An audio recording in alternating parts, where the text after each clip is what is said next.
Recording in progress.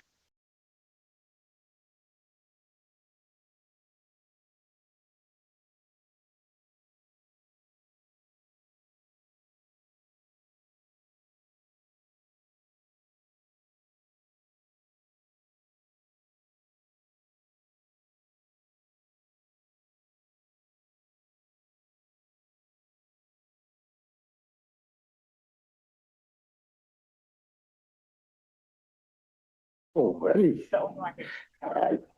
Listo.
Me too, me. Maragar nagi bereksa data parliament.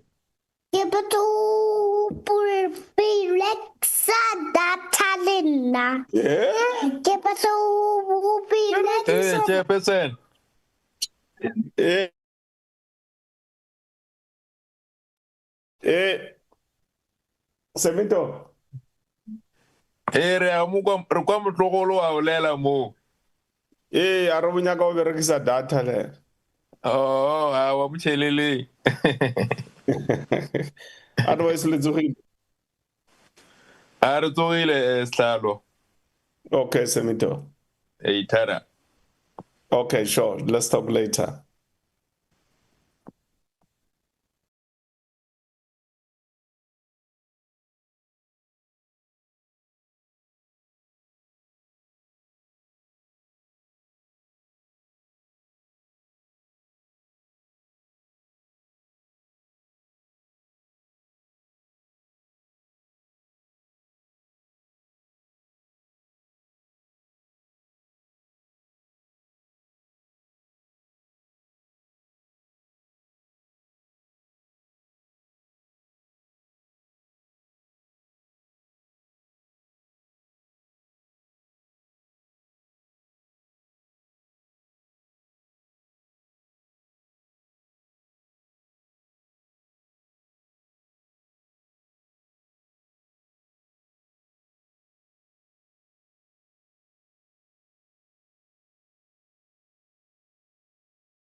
What she asked was she said that basically she will see that the patient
Honorable members, Dumelang, good morning, Goeiemorgen.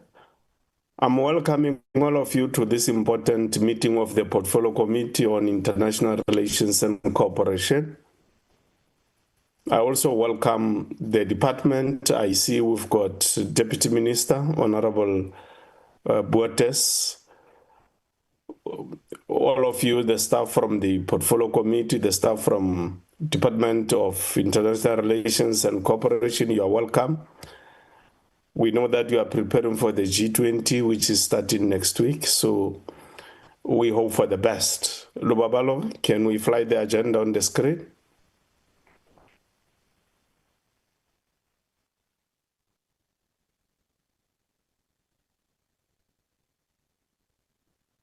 Our agenda is opening and welcome, apologies. Then a briefing by the department on the first quarter performance for the ARF and the department itself. First quarter performance of 2025-2026. And then progress by the department on the implementation of the digital strategy. We must insert the Lubabalo discussions, which will be item number 5, then 5 becomes 6, which is closure. With those amendments, honorable members, do we have a mover for adoption of the agenda of today? Thank you, Chair. I move to adopt the agenda. Greetings, Chair, and the honorable members, and Delco and the DM. I also move to support the mover for the agenda. Thank you very much. Thank you very much, Honorable Kumbaka and Honorable Moela, respectively.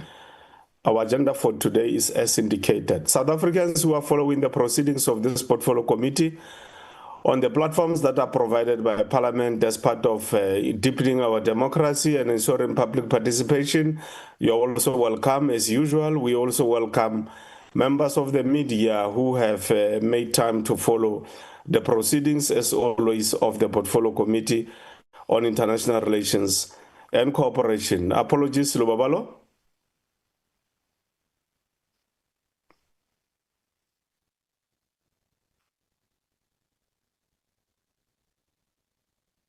Thank you, Chairperson.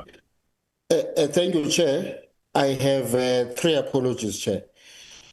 The first one is from the Minister. He's attending the G7 summit, and Deputy Minister Moraga is traveling from Angola. And also the third one is from Honorable Douglas. He's on a lockup for the MTBPS, so he won't be able to join in the meeting, Chair. The department is led by Deputy Minister Portes. Thank you, Chairperson. Thank you very much. You are welcome, Honorable Buates. Over to you without wasting any time.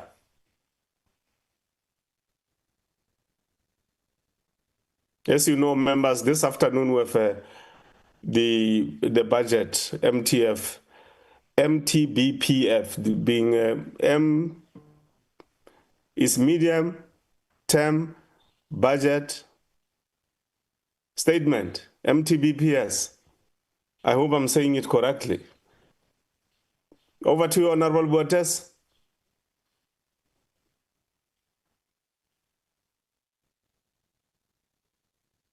Good morning, Chair. I just want to ascertain audibility. Yes, you are very audible. Very, very audible, clear, crystal clear. No, thank you very much, Honorable Chairperson, Honorable Suprema Mopelwa, and honorable members of the Portfolio Committee.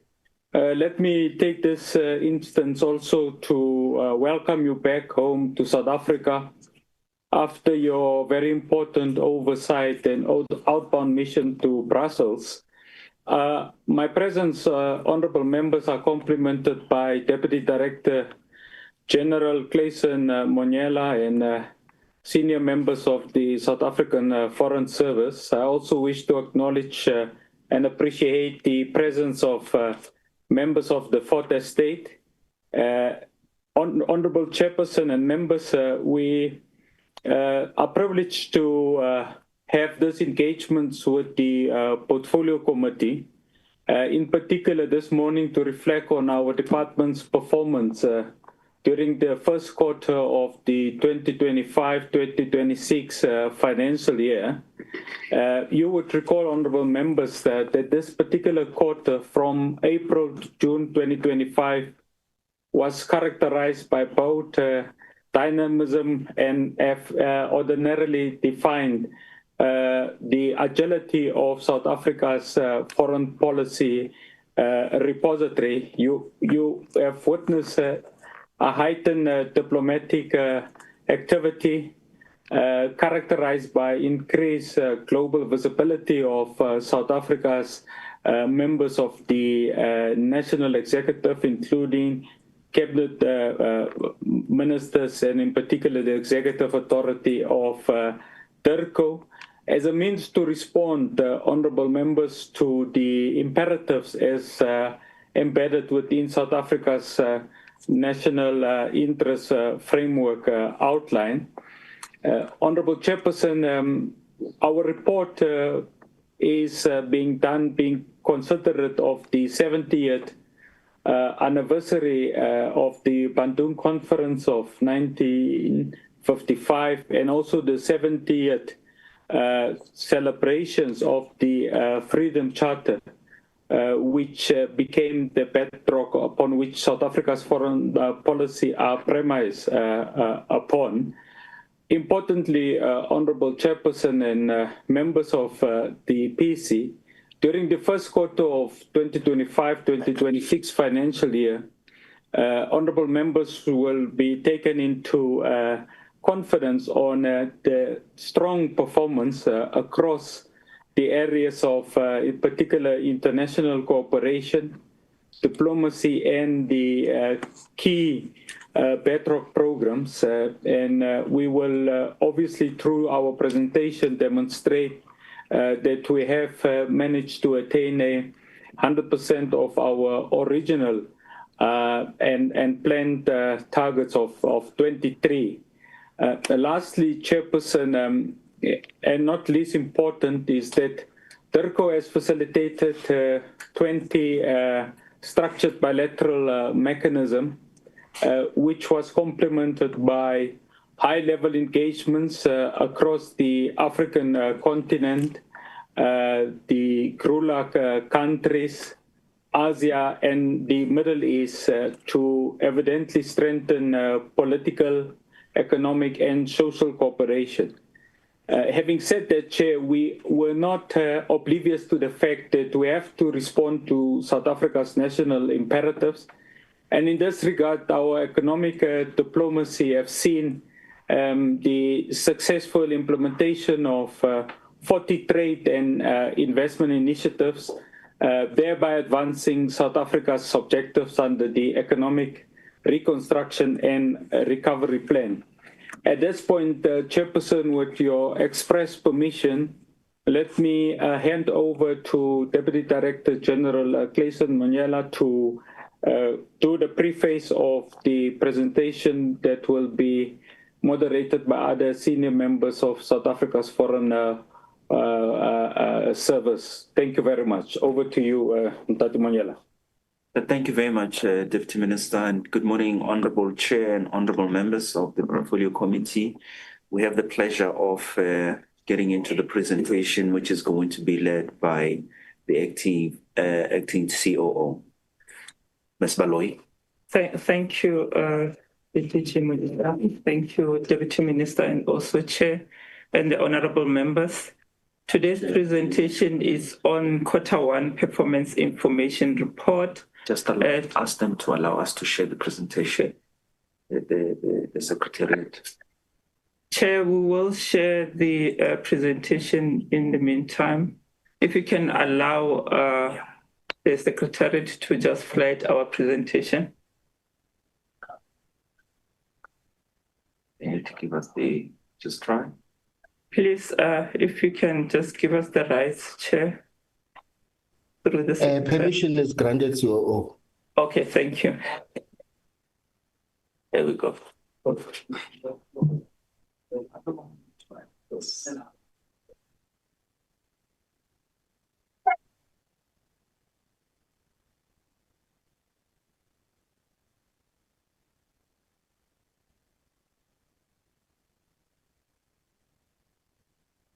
we go. Thank you, Chair. Good morning to all the honorable members. As already alluded by the Deputy Minister, today's presentation will be on Q1 Performance Information Report that will be presented by myself, and I will then hand over the financial report to the CFO. I will just give an overview. Already the DM has already mentioned that in Q1 we managed to achieve 100% of the targets that we have set, which is 23 of the 23. You will see through the graphic expression there for program 1, we achieved 5 of the 5.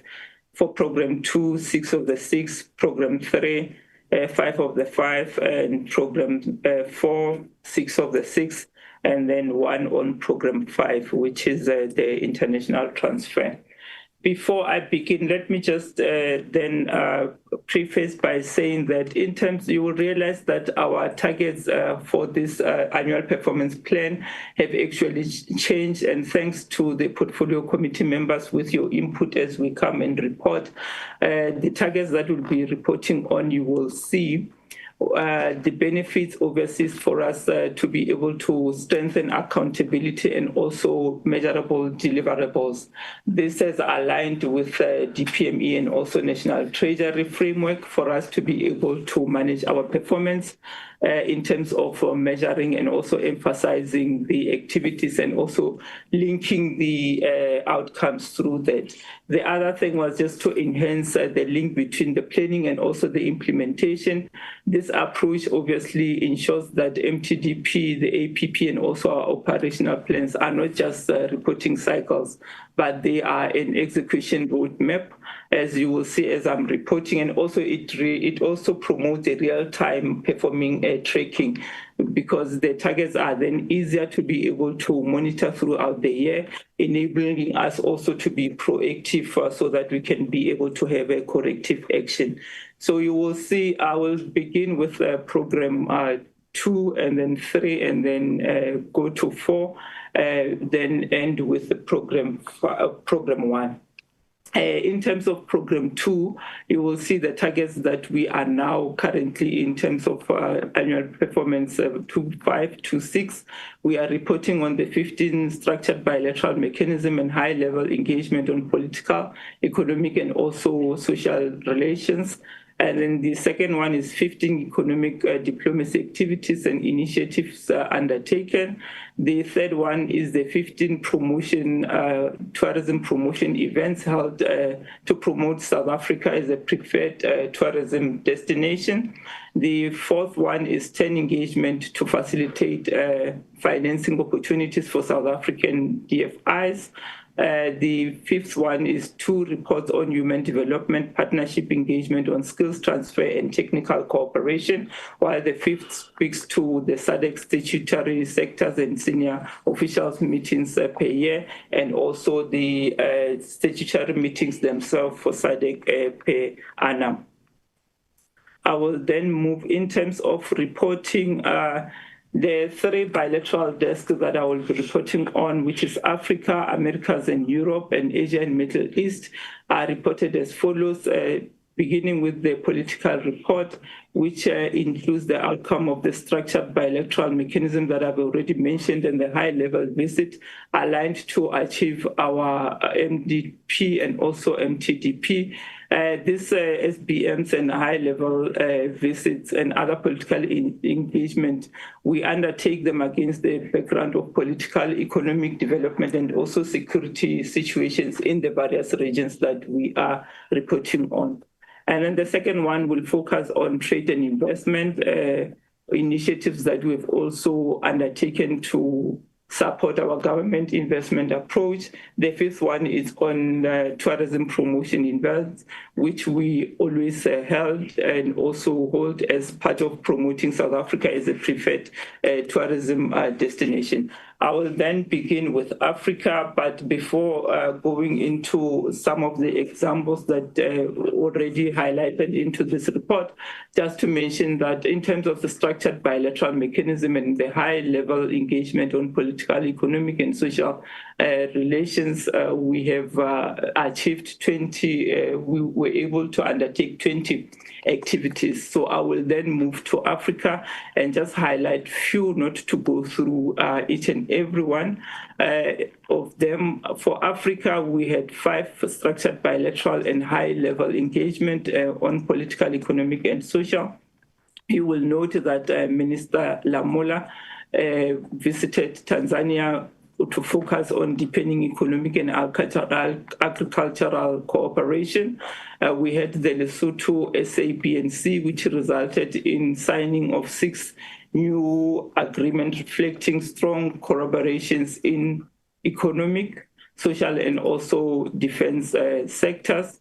And then we also had a JCBC between South Africa and Senegal, which reaffirmed relations as a cornerstone for advancing intra-African trade. Moving to the second one, which is Americas and Europe, there they were able to undertake 13 structural bilateral mechanism and high-level engagement on political and also economic and social. Just to name but a few of some of the activities that they were able to undertake. Our president was able to visit the US and Canada, where he was able to just address some misconceptions around the issues of Expropriation Act, racial equality, and structural reform, including also meeting the Prime Minister Mark Carney during the G7 Outreach Summit. We also had the Deputy President's visit to France, which advanced economic collaborations through South Africa-France Investment Conference. I will then move to Asia and Middle East, just to mention some of the activities that they undertook there. You will see in this period under review, they managed to undertake 2 structural bilateral mechanisms. And in this one, GM Moraga paid a visit to Oman, where obviously a number of issues were undertaken. Then they focused on strengthening the bilateral cooperations, exploring the potential of hosting the JEC forum in Muscat, and also the visit there in Saudi Arabia. I will then move to the second leg in terms of the reporting, as I've already mentioned, which touches on the economic diplomacy. There you will see that for the 3 regions that we are reporting on, they were able to achieve or undertake 40 economic diplomacy initiatives. Starting with the continent, which is Africa, you will see that our president undertook a working visit to Cote d'Ivoire, where he attended the 12th edition of Africa CEO Forum. This forum explored the need for a new pact between African state and the private sector to accelerate the continental economic transformation. I will then move to the next region, which is Americas and Europe. Here, the 24 activities were undertaken and achieved there. You will see that the mission in LA engaged on the Australian Digital Satellite Communication Corporation on possible investment also in South Africa. And also in Washington, you will see that there was a meeting with the US tech company Google to discuss their investment in South Africa and also possible expansion in various areas within the country. I'll then move to Asia and Middle East within the same, which is trade and investment. They managed to achieve 10 initiatives within this reporting period. Just to mention a few, the mission in Beijing participated in the 3rd Sinoma Cement, Green and also Intelligence Summit, which was important. This summit provided opportunities to promote trade initiative through networking, also to promote South Africa as an investment destinations, not only to the Chinese, but to the various international businesses that were present at that particular moment. Then I will then move to the third last, which is tourism, and begin with Africa. Before going to the continent, let me just mention that here we're talking about 21 tourism and promotion events which were facilitated and undertaken by both DERCO and also the missions abroad, with the aim to promote South Africa as a preferred destination, tourism destination. For the continent, 5 engagements were undertaken and also achieved. You will see that there was also a South African Week celebrations which took place in Nigeria, through which a number of trade and investment issues in terms of creative industry, arts and culture, food, film and sports, amongst the others, were hosted, and also they were able to then promote South Africa. I will then move to Americas and Europe, where about 7 engagement activities were undertaken there. You will see that the mission in Copenhagen participated in the African Showcase.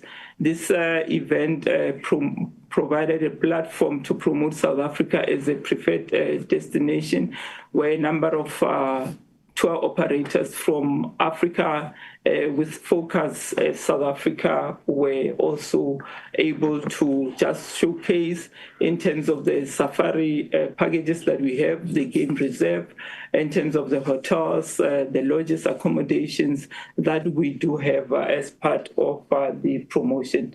Then lastly, in terms of the last region, which is Asia and Middle East, 9 activities were undertaken and achieved through this region.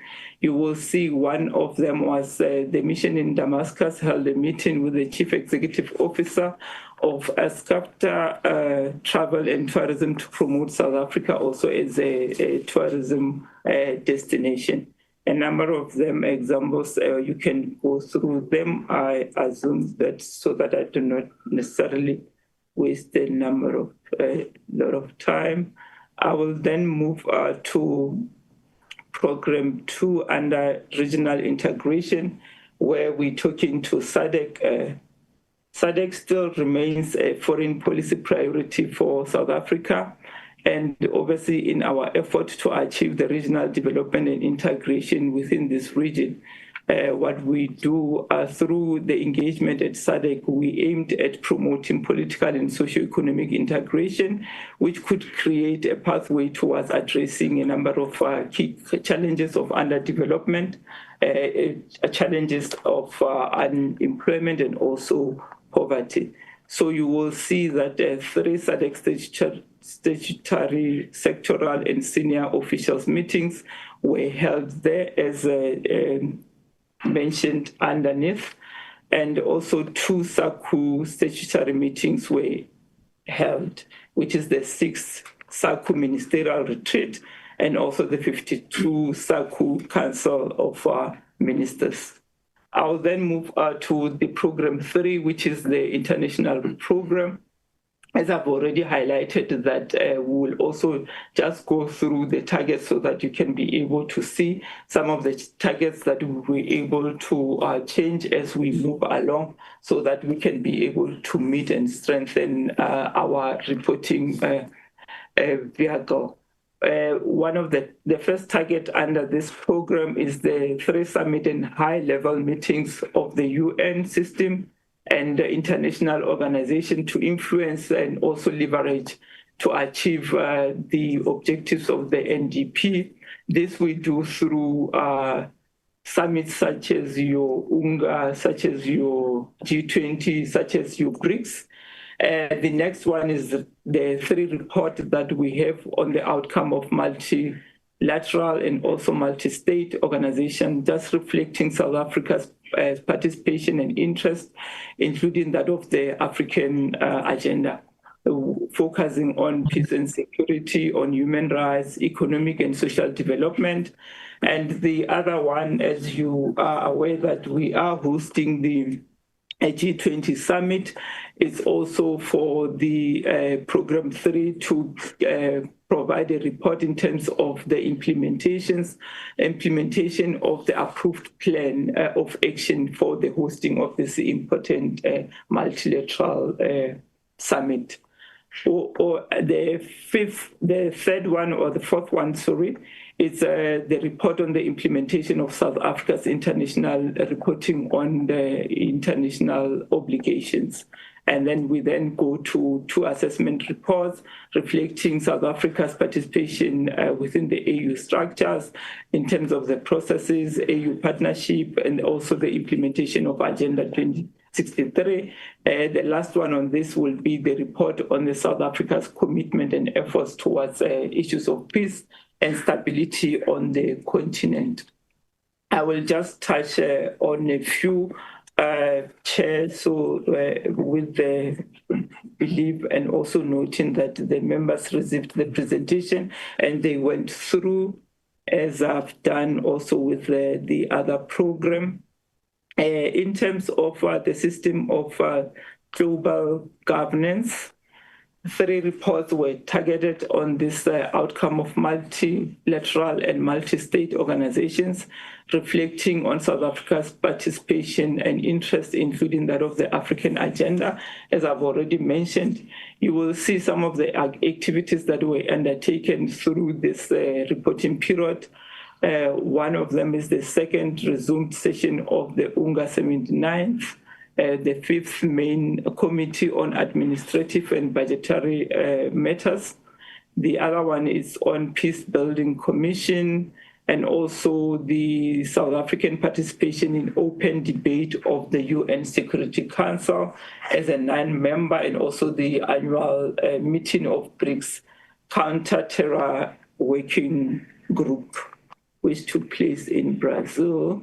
In terms of the human rights, you will see 3 meetings that took place that were undertaken, as mentioned on the report.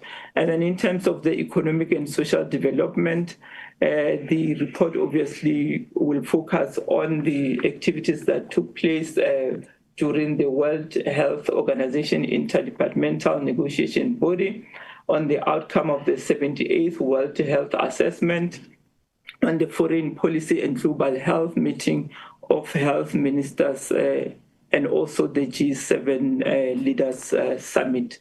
Then just moving along, you also realize that in terms of global systems of global governance, we also received the report in terms of the implementation of the G20 Summit, with regard to their plan of action that the members are aware of. Number of presentations have actually been presented through to the portfolio committee in terms of how far we are and how this is moving.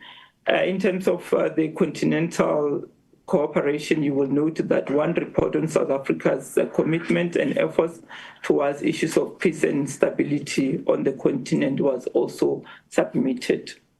In terms of the South-South report, moving to the issues of international cooperation with focus on South-South cooperation, the report on South-South engagement reflecting on South Africa's participation and interest focusing on the African agenda was also submitted, which obviously highlight a number of the activities that took place.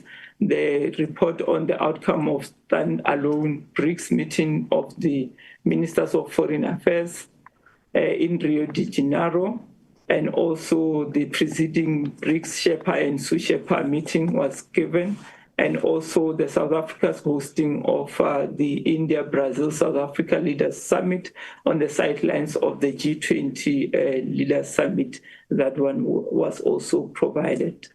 I will then move to program 4, which covers the public diplomacy and protocol. You will see the targets more or less remains like the ones of the last annual report. The key messages that are distributed to just debunk some of the messages around domestic and also global developments, and also the public participation programs that are undertaken, and also some of the opinion pieces that are distributed and published for the audience.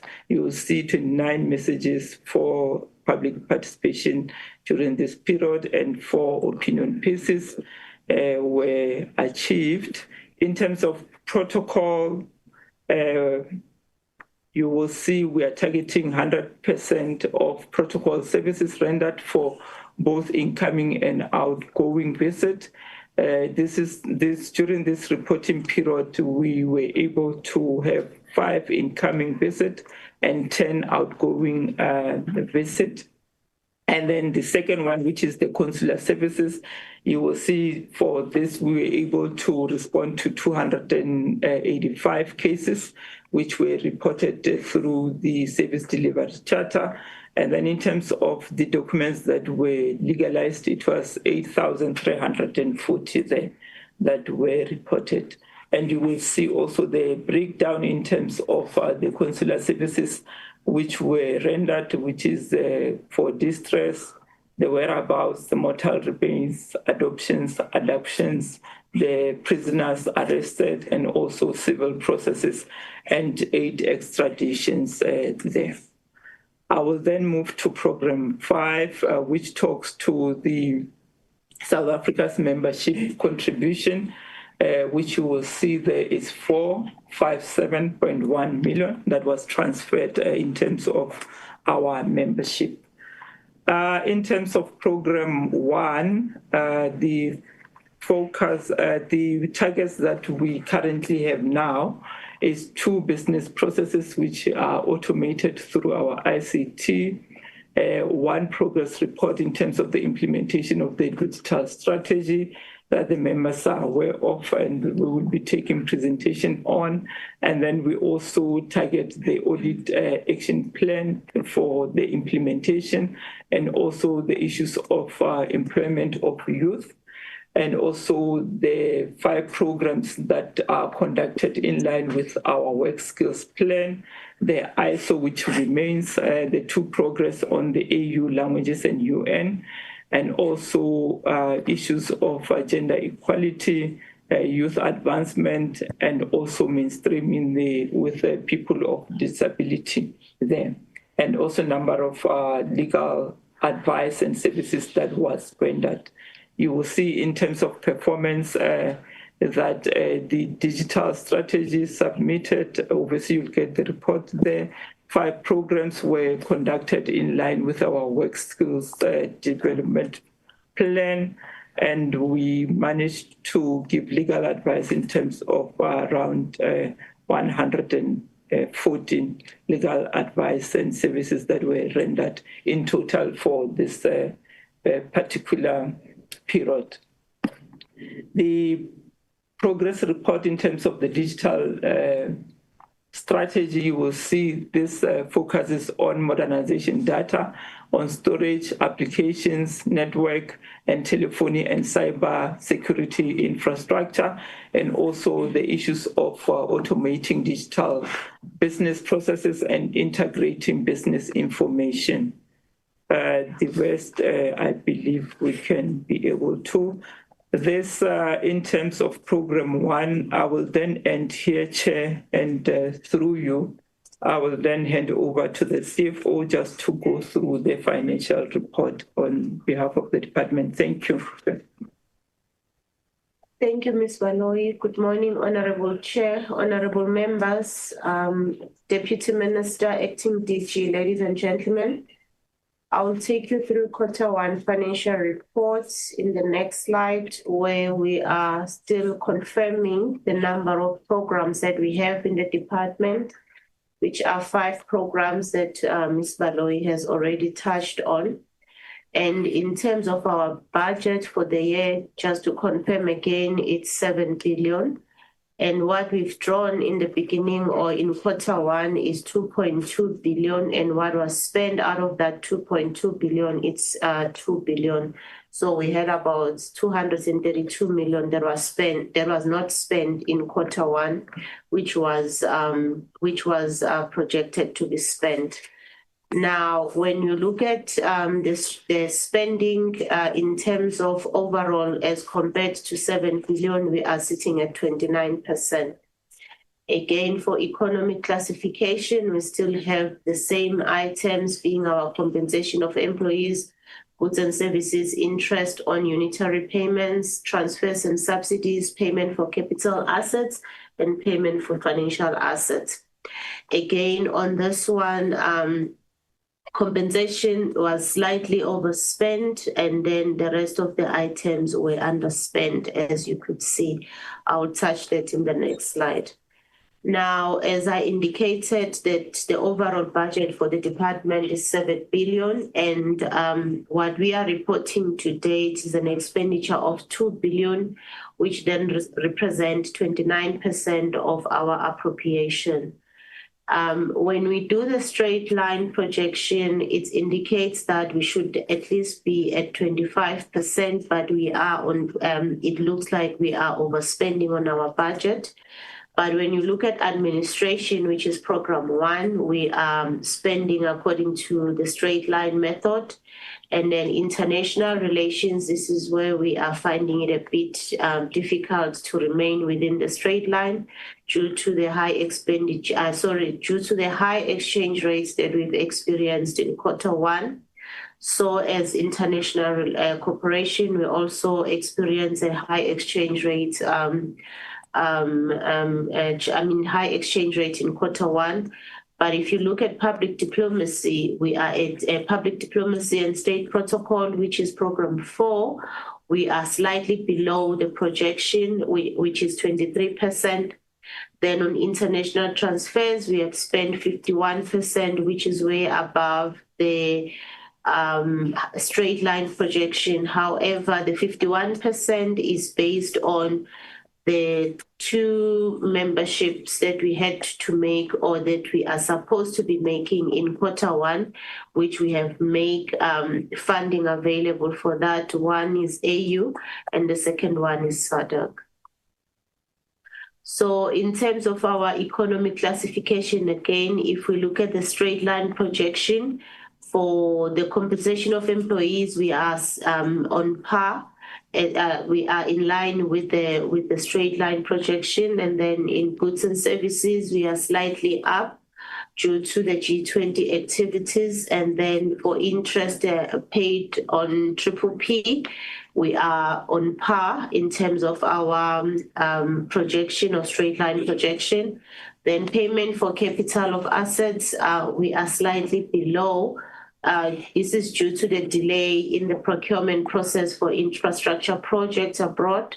One of the delays is we are experiencing in London, where the bid has been awarded, but we are still finalizing the contracts with the local lawyers as it has to align with the local laws. Now, transfers and subsidies, as I indicated, we are above the straight line projection due to the 2 payments that were made for AU and SADC. Thank you, Chair.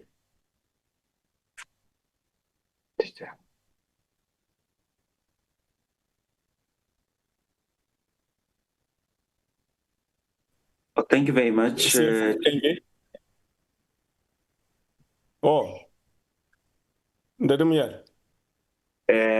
thank you. I believe we go to the digital strategy presentation. Yes, strategy. Yes. Thank you. Thank you very much, Honorable Chair. We will share the presentation.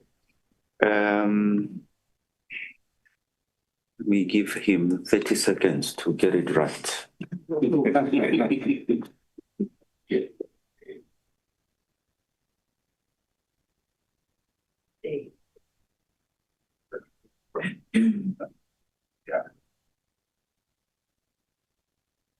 There we go. Thank you. you. Thank you very much, Honorable Chair, honorable members, Deputy Minister. Once again, this is an update to the Portfolio Committee on the digital strategy. Before I get into the first slide, just a bit of background to just remind Honorable Chair and honorable members where we come from with this particular strategy. The ICT environment at DERCO had been left unattended for a number of years. We were faced with a situation where we had obsolete infrastructure to the effect that the equipment that our officials were using were also no longer appropriate, and we then the leadership took a decision to task a number of people to come up with a 5-year digital strategy that was meant to refresh and revive the ICT environment both at head office and at our missions. What this then means is that you are bound to pick up a number of problems in the transition from an environment that had been neglected for a number of years to try and get it up to date. And that's why currently as we speak, we are experiencing a number of teething problems which are normal in a transition period, both at head office and at our missions. But when we go along with the presentation, you will see that we're trying to paint a picture of the before, the current, and where we are trying to go with this strategy, and hopefully what life will look like once all the key projects are completed. On this slide, I'm going to try and address the current challenges identified at our missions, some of which I believe the Honorable Chair and Honorable Members in your oversight work you would have been confronted with. We'll also reflect on some of the challenges currently at head office, and then try and paint a picture of what the way forward looks like, both for head office and our missions, and give you a bit of an update on the strategy itself, which we've had to get approval to extend its lifespan because the 5-year was going to be completed by next year. But owing to financial constraints, there are elements of the strategy that we've not been able to touch on National Treasury to remember us that we do need some support to address our pressing challenges.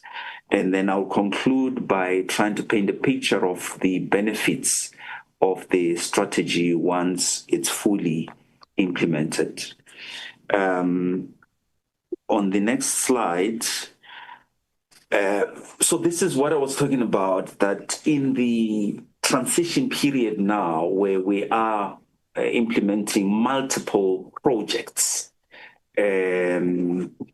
it is normal to experience some of the things that we are currently experiencing. For example, delays in the Global One project. It has negatively impacted on the operations at our hub. Previously, we had a number of hubs in the regions where we've got our footprint. The current strategy speaks about 3 hubs: head office, Pretoria, the OR Tambo building, London, and Washington.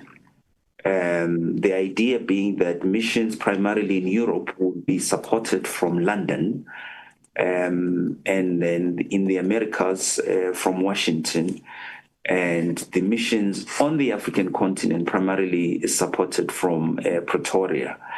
And then, of course, we still have Asia. The current support model has a team in Singapore. We're trying to move them from Singapore because it's a very expensive country. We're looking at other alternatives in that particular region because you also have to manage the issue of time differences. So you want the people in Asia to still get support, bearing in mind the challenges of time differences. So we are, in a number of missions, still experiencing unstable and unreliable server connections. It's because there's a lot of work still being currently done. We will, of course, as common cause, also experience frequent network outages and service interruptions. Now, Honorable Chair, you would recall that when we unpacked the strategy, we did say something that we never did previously, which is part of the new strategy, is that at all the missions, we've got a primary and secondary link that we are installing. The rationale for that is that if the primary link fails, the secondary one is supposed to kick in. This will then minimize downtime and minimize service interruptions. I will give you the figures in terms of where we are with that particular work on the primary and secondary links. There is a heavy reliance in some of our missions on Wi-Fi connectivity instead of stable wired connections. This is what we're trying to remedy with the work that we're currently doing. And you would have seen as part of your oversight work that in one or two missions, when the service or the network is down, they will then resort to manual visa processing, which is not unusual. Every country does this. You must have a backup plan because the objective is to ensure that citizens still get service, or visitors or your clients. So if the network goes down, then the backup plan in every mission for every country is always the manual visa processing process, so that the services to our clients are not completely discontinued. And then, of course, with the network challenges that we will experience from time to time, the finance people always remind us that it interrupts their part of work as well. Cash books and outlooks, the systems that rely on network availability. I spoke about the fact that we are working in an environment that hadn't been attended to for a number of years. So you're also confronted with outdated and inefficient landline communication systems, something that we are currently changing as part of the GWEN project. And then, of course, we had to also bring in new equipment, as in computers and laptops. One of the areas which I'm hoping with time, when we do address the issue of capacity, we should be able to get a handle on, is the turnaround time on resolving locked calls. If I can give you an example, we have one or two people in London, but they're supposed to support a number of missions in the entire region. It is humanly impossible for them to have a quick turnaround time given the number of calls that they are confronted with on a daily basis. It's something you can only resolve through having more warm bodies. So it's a capacity issue. It's not a skills issue. On the next slide, at head office itself, the three hubs that I was talking about, which find expression in the current strategy, London, Washington, and head office. Now, the thinking, the rationale for the three hubs is to address, again, the issue of the failover. So the three hubs literally have the same information or data. So if head office, for some reason, perhaps load shedding or whatever, there's some interruption and the system collapses in Pretoria, the idea is that London should be able to pick up and support head office so that you minimize interruption. And the same with Washington and vice versa. So if London fails, Washington should pick it up or head office should pick it up. So that's the thinking behind the three hubs. They literally are a mirror image of one another. Of course, with these changes we're making, you also have to address the issue of the slow network, which means you need to improve on the data availability and speed thereof. I've spoken about the issue of the computers. At head office currently, we've just completed setting up or installing the Wi-Fi infrastructure. The point being that from corner to corner, you should have Wi-Fi availability, both for the staff and for guests. And of course, one of the reasons why there was a bit of a delay in switching this on was because we wanted to wait for the security part of the project to also kick in, because being the kind of department that we are, which is a security department that works with information, we've got a lot of people trying to hack into our system. So we have to be intentional about ensuring we don't get attacks, cyber attacks. So we had to improve the security posture before we switch on the Wi-Fi, both for staff and for guests. And we are currently at the tail end of this, and we should have a better environment from a connectivity point of view at head office. And that speaks to the last bullet point around the delays that we experienced in terms of shipping equipment to missions. Again, it's because we're waiting for the security aspect to then be approved. This is now done, and that work is currently being rolled out. Next slide. So we are working with original equipment manufacturers, and I'm using that language deliberately because in as much as we've brought in service providers into the environment, they also source this technology from the OEMs, so your Cisco's, your Microsofts. So working with them to also replace outdated technology. I'm sure honorable members are aware that in the industry currently, Windows 10 has been phased out. Everybody is expected to upgrade to Windows 11. We've had to do that. This is a recent development in the industry, so we've had to do that both at head office and at our missions. This again introduced some interruptions in terms of the work that we are doing, because when you are doing the upgrade, people are not able to access their emails, etc., but a significant percentage of the people that we need to cover has been covered by this. There is a few people that we are still working with to upgrade their systems. So this is work in progress. Equipment has been completely shipped to London. There is a team currently in London that's working on the upgrades that we were talking about. Washington as well, and across the African continent. Phase 2 is currently underway. Now, we're focusing on upgrading and refreshing the network. We are establishing enhanced Wi-Fi connectivity, and we are also implementing infrastructure to support the telephony and video conferencing. Of course, as I say, at head office in particular, we've done this. This is why we are able to use the infrastructure currently to talk to you. And of course, we are also attending to the issue of disposing the assets that we no longer need. As I said, we're moving from years of neglect, which means there is a lot of assets that we need to dispose of as we are introducing new technology. Next slide. So what then does the way forward look like?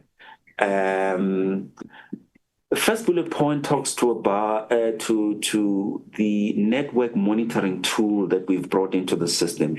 Its name actually speaks to what it does. It's called 1,000 eyes. It's literally a lot of eyes into the system to identify and resolve bottlenecks proactively, to minimize what you probably observed in Europe recently on your oversight visit, where the network can be down and we are not aware until a log, or rather a call is logged, both at the hub in London or perhaps at head office. With the new monitoring tool, it allows the team at head office to pick up issues even before calls are logged, because it monitors the entire network. So we're happy with this development because we believe it's going to help us to improve the ICT environment, both for head office and our missions.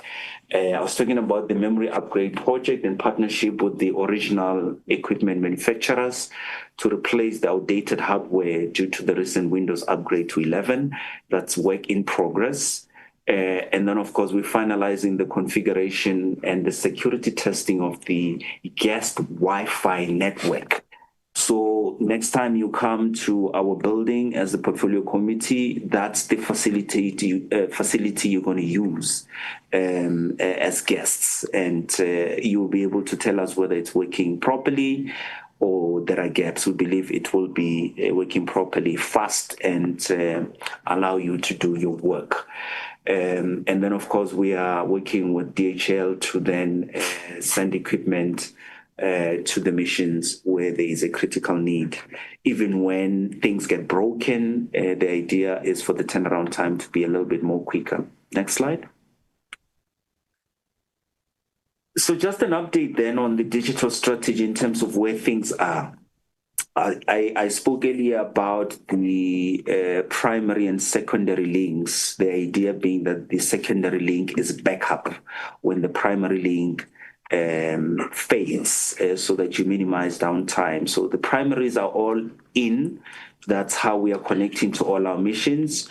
The secondary links are at 80%, so there will still be a few missions that when their primary link is dead, they are also not able to operate, but 86%, they have the backup of the secondary.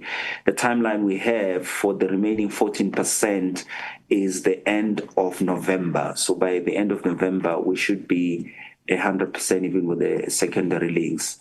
The server and storage infrastructure, which was part of the data center modernization we implemented with Dimension Data, has been completed.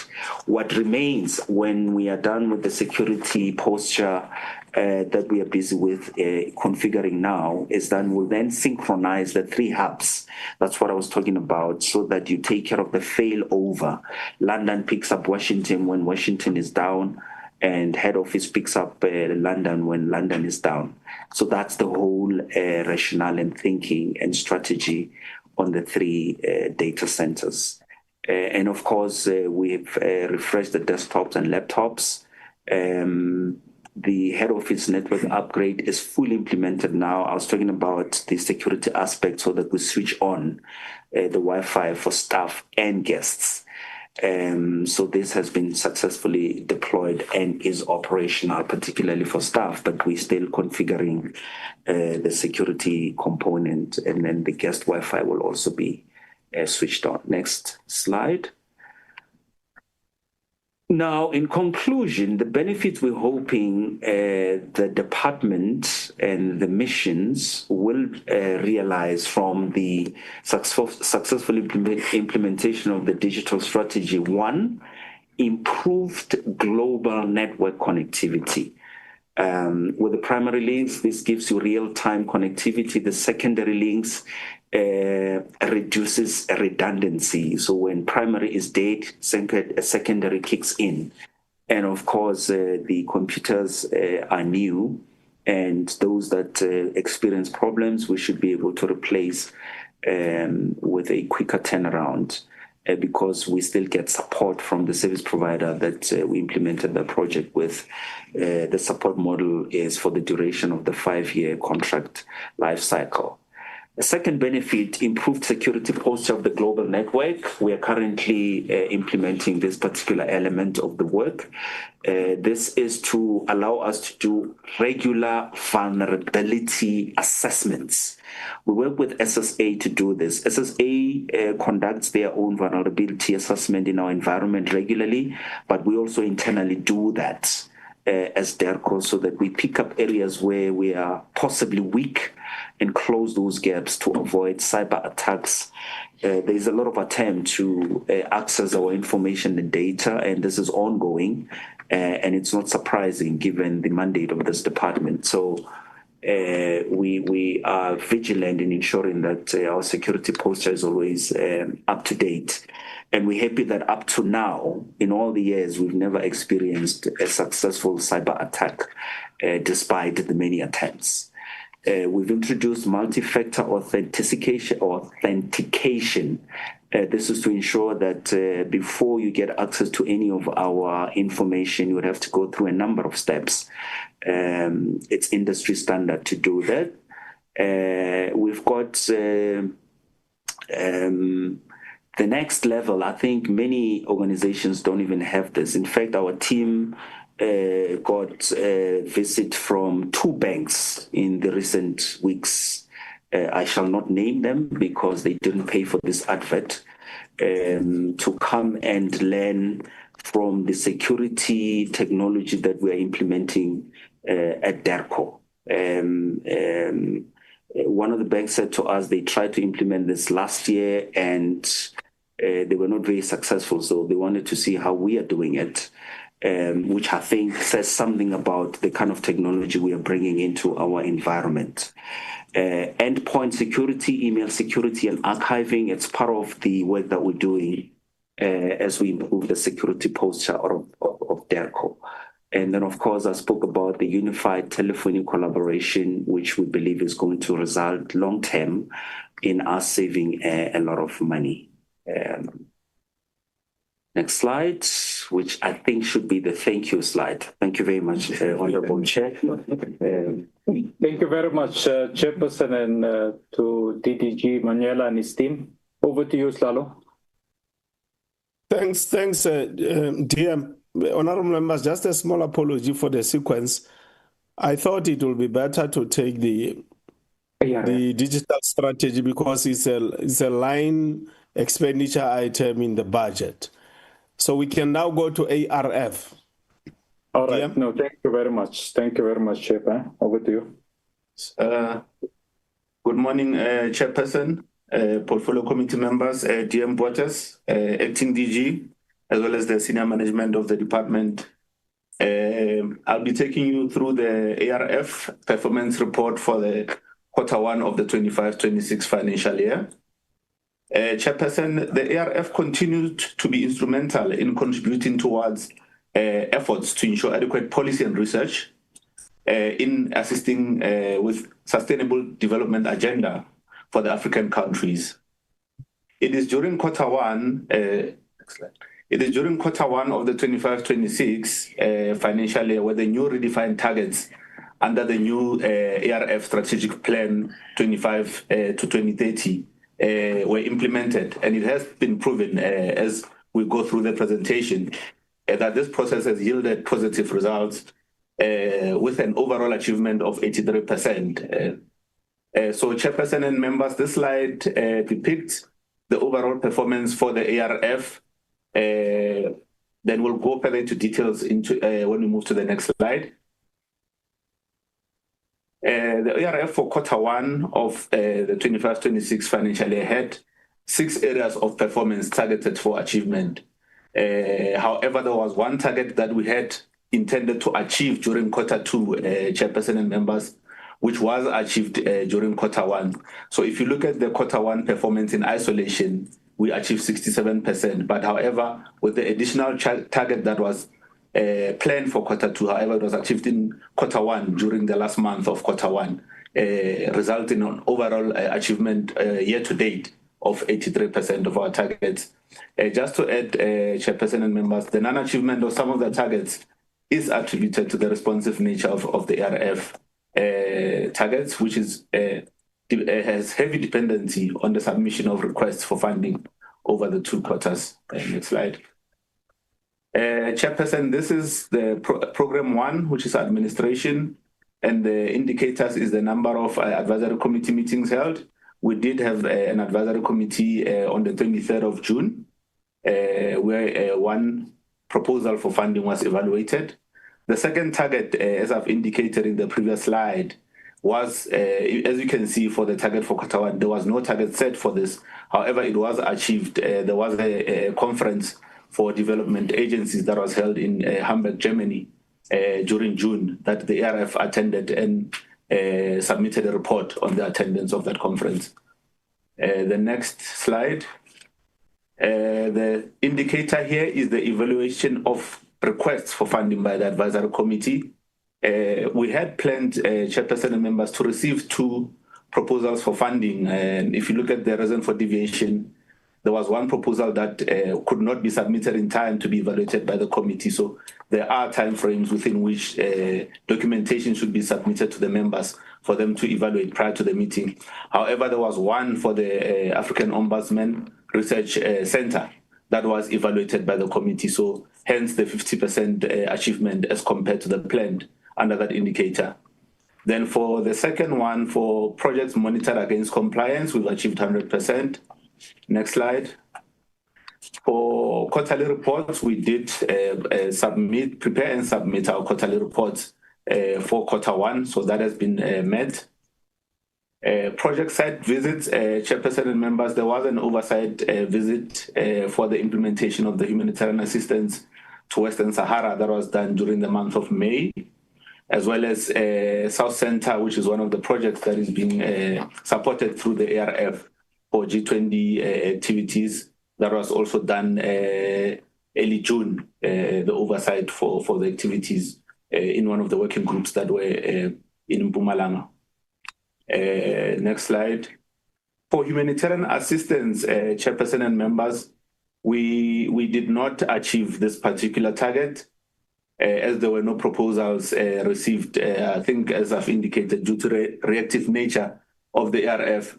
However, as part of the corrective measures, we can reassure the committee that we have been engaging, and as we speak at this point, we have identified through engagements with the Africa branch a number of possible projects in relation to humanitarian assistance that we are working on alongside Branch Africa as part of the proactive efforts. Next slide. Chairperson and members, to move to the financial report for Q1, the appropriated funds for the ARF for the 25-26 financial year is 54.4 million. We've got investment income, which is the interest that is generated from the Reserve Bank account, as well as the interest generated from the Cuba loan. Local and foreign aid assistance, we did not have an expenditure incurred for this particular quarter. However, there has been developments as we speak. The surplus for the year brings it to 72.8 million. We've got accumulated surplus of 593.8 million from accumulated funds from the previous financial year. Then our cash and cash equivalent is 997.9 million. Receivables, which is the outstanding portion of the loan to Cuba, is 26.4 million. And we've got total liabilities, which is relating to projects that are currently under implementation. However, funds are being dispersed as and when there's progress on those particular projects. That is where what the liabilities relate to. Next slide.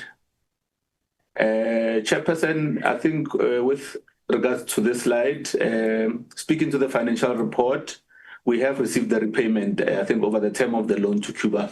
They have honored all the repayments over the period. In June, there was, for this financial year, there was a payment received in June of 14.4 million rands. We're expecting the next payment in December, which is the next month, under that particular loan. And then just to close off, as I've indicated, due to our reactive nature, we have not yet reported expenditure under that Q1.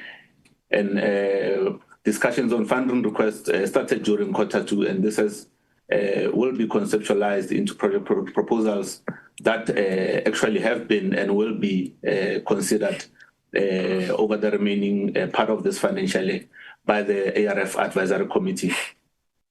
I think we'll move to the last slide. Thank you, Chairperson and members. Thanks very much for the report, sir. Honorable members, the network where I am here, it's a bit poor. So in the event I get to be cut from the connection, I will request that Honorable Kumbacha continues with the meeting. Let's hope I do not get cut. Thank you very much, Honorable Buates and your team for the presentations accounting to the Portfolio Committee on those 3 items. I must say I'm happy that you have already indicated some of the serious teething challenges around IT, because in our oversight to Europe, unanimously from all the missions. That was the main problem that was facing them. So in the report that we are preparing for both Parliament and DERCO, it's one of the things that is included in that report. So I'm happy that already there's an indication on how the matter is being dealt with, and it will be good, Honorable Buotas, if on a monthly basis we can just get a written update automatically on progress that is being made as the portfolio committee, so that we are able to attend to this matter. Honorable members, there is the report from the department. We will now take members who either want to pose questions or members who want to make remarks, and we will start with Honorable Datlas. Good day, Honourable Chairperson. Thank you very much, and greetings to you, and greetings to Honourable Deputy Minister Bouters, the DERCO officials, and my fellow South Africans. Thank you for the opportunity that we have to speak to these presentations. They're quite extensive, and they speak to a lot of the issues that we've been raising in the committee over the last year and a bit. And I actually want to also just acknowledge that, where we must give credit where credit is due. And the African Renaissance Fund has been doing well in terms of achieving a clean audit and maintaining stringent compliance and financial and fiscal discipline, which I think the department as a whole can learn from, especially in terms of, in view of the qualified reports that they've received this year. The ARF has demonstrated that when systems are outcomes-based rather than personality-driven, or with transparency and accountability and efficiency, it will naturally lead to success, Mr. Chair. The fact that the Cuba loan repayment of 14.48 million was received on time, and the fund continues to hold a positive balance in the privately owned South African Reserve Bank, reflects a well-governed instrument that others within DERCO can definitely learn from. That said, Mr. Chair, the contrast between the ARF's results-driven discipline and the department's activity-based reporting is glaring still right now, even in this session that we've just had. According to the department's own data, 100% of its 23 quarterly targets were achieved. Yet when one looks deeper, these are largely outputs, not outcomes, measured in meetings held, structured bilateral mechanisms, convened, and high-level visits undertaken. South Africa cannot afford to celebrate activity as achievement, because this is just running in place in terms of where we are going and in terms of economic diplomacy in DERCO. The DERCO spent 2.029 billion, or 29% of its 709 billion budget by end of June 2025, higher than the straight line projection of 25%. Yet most of that spending went to compensation of employees, 807 million rand, and membership contributions to multilateral bodies, not necessarily to strengthening South Africa's voice or economic leverage in those bodies. Underspending in capital assets and unpaid UNDP and nuclear treaty contributions expose systemic inefficiencies, which is a bad reflection on us as a country. And we need to make sure that we pay our fees and we pay our debts on time. That is the first point of call for a structured and a responsible government, Mr. Chair. And I think DERCO needs to focus on those things. Honourable members, this reveals a deeper contradiction. The department celebrates perfect performance on paper, while its ICT systems, missions, and service delivery remain crippled by internal dysfunction. And this was something the chairperson just spoke to, and said that, after the Brussels trip, we could see that there was more need for ICT intervention. The ICT presentation shows delays in implementing the GWAN, unstable server connections, and manual visa processing due to outdated infrastructure, with missions abroad still dependent on Wi-Fi instead of stable wired connectivity. Mr. Chair, this is infrastructure from the 80s and the 90s. We need to modernize and digitize our connectivity as fast as possible so that we can increase the amount of tourists coming in, to increase increase the amount of jobs we create from our economic diplomacy, so that we can increase the amount of business people and business delegations getting visas to come over here and do investment and partnerships with local communities. Mr. Chair, in essence, DIRCO appears to be reporting progress in diplomatic rhetoric while falling behind in digital readiness, operational capability, and strategic delivery. When we were at the OR Tambo head office a few weeks ago, we were again seen and reminded of how even more than R1 billion has been spent on IT and on hardware and software, and the hardware has been sitting in boxes for 2 years, with the licenses costing millions, expiring without ever being used.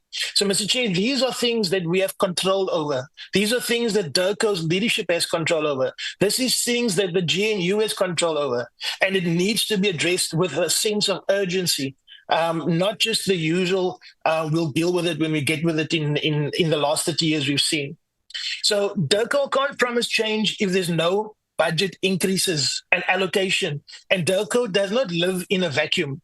Its failings are directly attributed to the GNU or the government of national unity.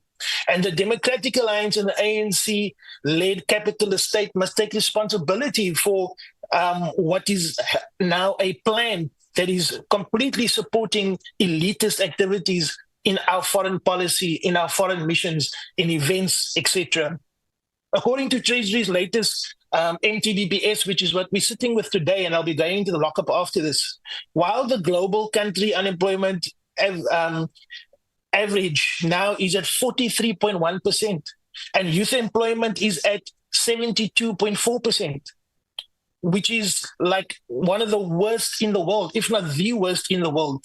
And the global average for unemployment is 4.9%. How can we be sitting at a general of 43% and a youth of 72%?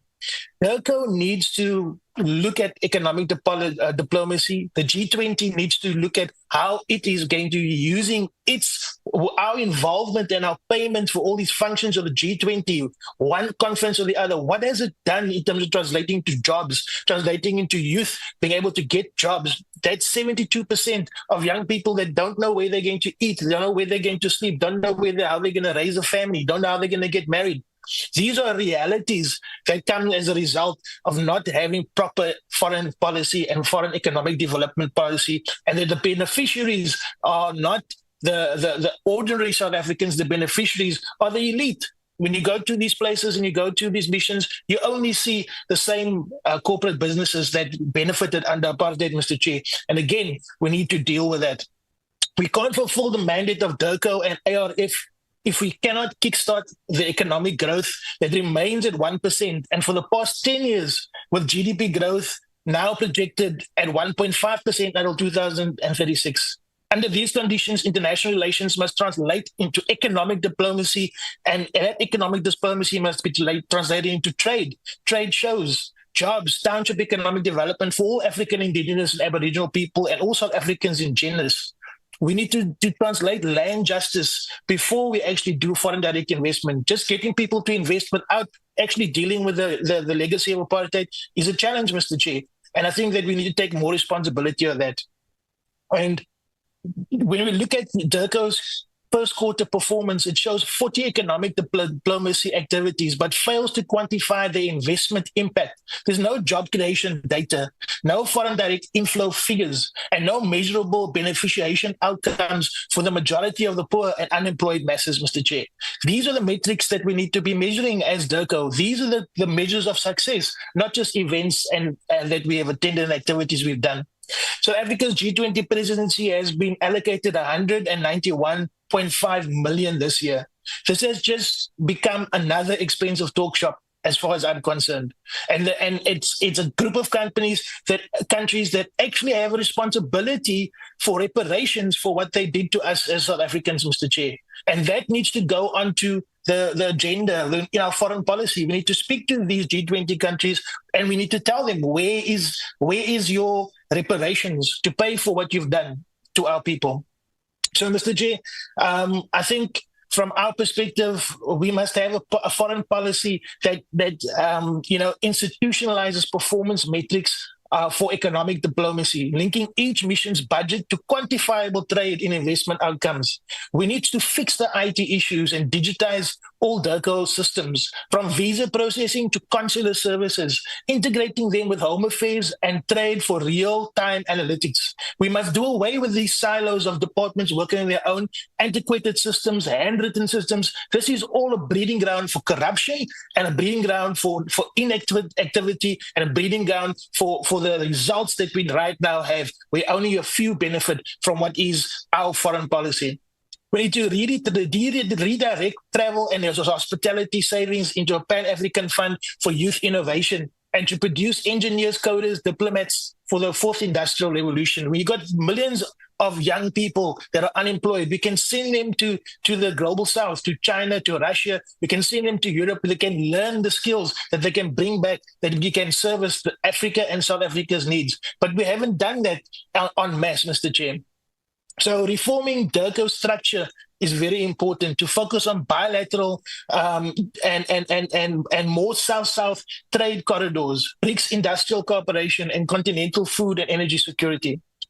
In conclusion, Mr. Chair, I think we are at the risk of coming to these meetings and coming to things like this presentations and then getting the same information. I appreciate that there's a shift, and I can see the shift in the department since we started last year, that there's a real desire to start looking at economic diplomacy, its effectiveness. But I do think that there's a lot more left to desire. And I do think that we must emulate and appreciate departments that get it right, like the ARF, and see what they did right and then do that right and make sure we can extrapolate that and put it across the department. Thank you very much. Thank you very much, Honorable Douglas. Honorable Mobile, good to see you. Good morning. Good afternoon, Chair. Still morning. Good morning, Chair, and good morning to all the honorable members online. Good to see you, Chair. I hope yes, the team... We've been missing you. I hope the whole team travels nice and safely to Brussels, and we're looking forward to hearing that report, Chair, on how we went. But we're happy everyone is back, and hopefully everyone traveled nicely and we did not have any challenges that side. Now, Chair, I was listening to the presentation. Let me first start with the presentation on quarter one. Now, when you look at under the Americans and the European groups, I will say, Chair, it's very disappointing for us, and perhaps it's a good thing that DIRCO is reporting truthfully, and then they finally shed the light and revealed that the actual reason for President Ramaphosa to visit the U.S. was to explain our domestic policies to the U.S., which has nothing to do with the U.S., by the way. I don't know why we have a situation where our president gets to run to the U.S. White House as if he's a naughty child who's been called into the principal's office. We highlighted this, and then when we raised this thing, Chair, earlier this year, we were told that no, the visit was in fact DIRCO, and the presidency issued a statement saying that no, the visit to the White House is just to discuss bilateral, regional, and global issues of interest.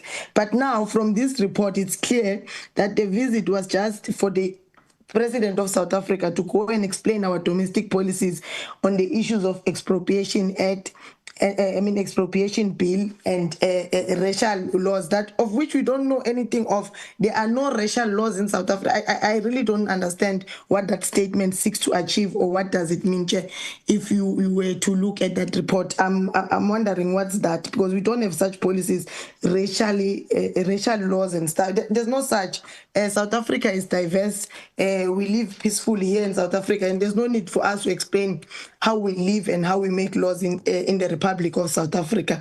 We are a sovereign state that ought to be respected by everyone. Anyone who has no respect or regard for our sovereignty then really does not deserve our time. But also, Chair, this also proves that these meetings that we are saying we're having, that DERCO is having, and the different departments and the president is having, and terming them as bilateral meetings and putting them as targets, as performance target, is really a tick box exercise, because there are no results that we get from these meetings. Some of these meetings do not yield positive results. Some, not all, some of these meetings do not yield the positive results. They don't need positive results because when we report here, it's a tick box exercise. We are just happy that a meeting took place. But what are the measurable outcomes of that meeting? What can we use to quantify the success of that meeting, or bilateral meetings or working meetings that we are holding with our counterparts globally? We must have a mechanism to quantify these meetings, Chair. Because to this day, the president of the US still insists that there will not be a US representative coming to the G20 summit. By the way, they're just running away because Donald Trump is scared of facing his counterparts after having successfully isolated the US from the rest of the world with his silly tariffs and pronouncement on different countries. But I'm worried that we are just too happy to receive meetings that have taken place, and we don't know how to quantify the successes of these meetings. What is it that they bring tangible outputs from these meetings? Now, when we look at the protocol and consular services, Chair, there are 124 South Africans who are in distress. I want to know, have they returned home? If not, why not? And how have we possibly helped them to ensure that they safely return home, these 124 South Africans who are in distress in the different parts of the world? Now, when you look at the financial report, Chair, the compensation of employees and international relations program, we are already overspending. That indicates that the allocation or the appropriation for DERCO is not enough, and that the high exchange rates and the foreign exchange rate fluctuations were never considered during budget appropriation. And if it continues like this, I'm worried, Chair, that the vacancies that exist in DERCO will remain unfilled, because currently, as it is, the allocation for compensation of employees, we use it to full capacity and even go beyond, overspend on it. Then I'm hoping, Chair, in the next meeting, we are going to have a strategy from DERCO explaining to us how do they then plan to fill the vacancies, the funded vacancies in the department, if we are continuing to overspend on the compensation of employees. Perhaps they will then give us their strategy, or how best do they want us to help them when the minister comes, when the deputy minister is here. How then do we help them to ensure they fill those vacancies and while still sticking to the allocated budget of the department? Another thing, Chair, really, let me join my colleague, and really, we must not always criticize, Chair. We must appreciate when good work is being done. ARF is doing very well and must be supported by all of us to continue. In fact, we must ask those who are managing the funds at ARF to actually come to DERCO and share their skills and strategies that they use in order to ensure that also DERCO does not continue to receive qualified audit opinions with findings, Chair. It will be really assisting if the IRF guys who are running it can come and assist our DERCO in ensuring that the finances of DERCO are managed properly. Now, the problem of ICT, Chair, is a major problem that must be resolved urgently. And we appreciate that it looks like there's some ideas that they have on the table on how to upgrade the ICT system. But if it's not upgraded and it's not attended to urgently, Chair, it is going to have a negative impact on our trade and tourism and investment into South Africa, because most of our embassies, they get frustrated with the lack of ICT support or infrastructure. The outdated ICT infrastructure that they are using is really not assisting them with anything. Lastly, Chair, I want to speak on the program of international relations.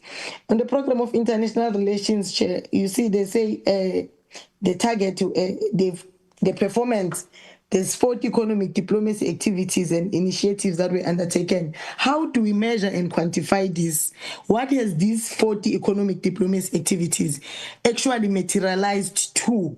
How can we quantify the success of these activities? Or we're just happy to have activities and we don't have mechanism to quantify if these activities have actually translated into meaningful and tangible returns for South Africa. And the 21 tourism promotion events held to promote South Africa as a preferred tourist destination, has this materialized to tourists visiting South Africa? If so, how do we measure and quantify it?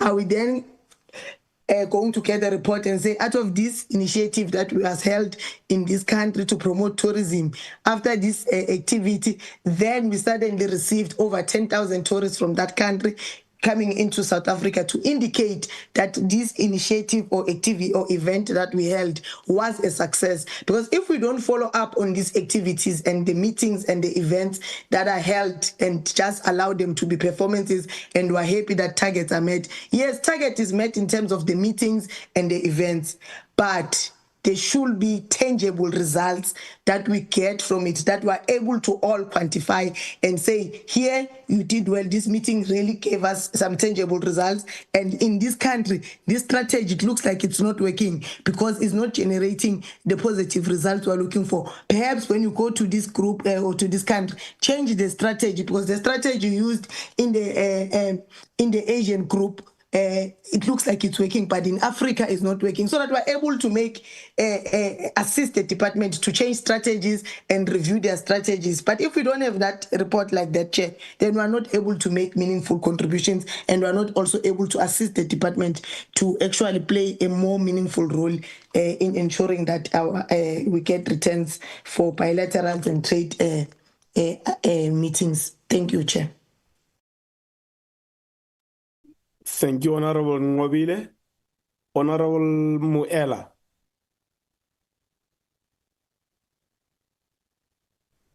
Thank you very much. Yes. Yes, am I audible, Chair? Yes, very audible. Yeah, thank you very much, Chair and honorable members, and also greetings to DM Bottas and the DERCO colleagues who are in the meeting, and also to the fellow South Africans who are following the proceedings, as you always allude, Chair. I want to also welcome the presentations, all four presentations from the department with regard to the standing on Q1 and also on the issue of ICT and ARF spending with regard to how we're doing. Chair, I also want to echo the sentiments to say, in as much as we have witnessed the ICT modernization hiccups during our missions, it will be incorporated with the report. So the less I engage on it, the better. But we are very happy with the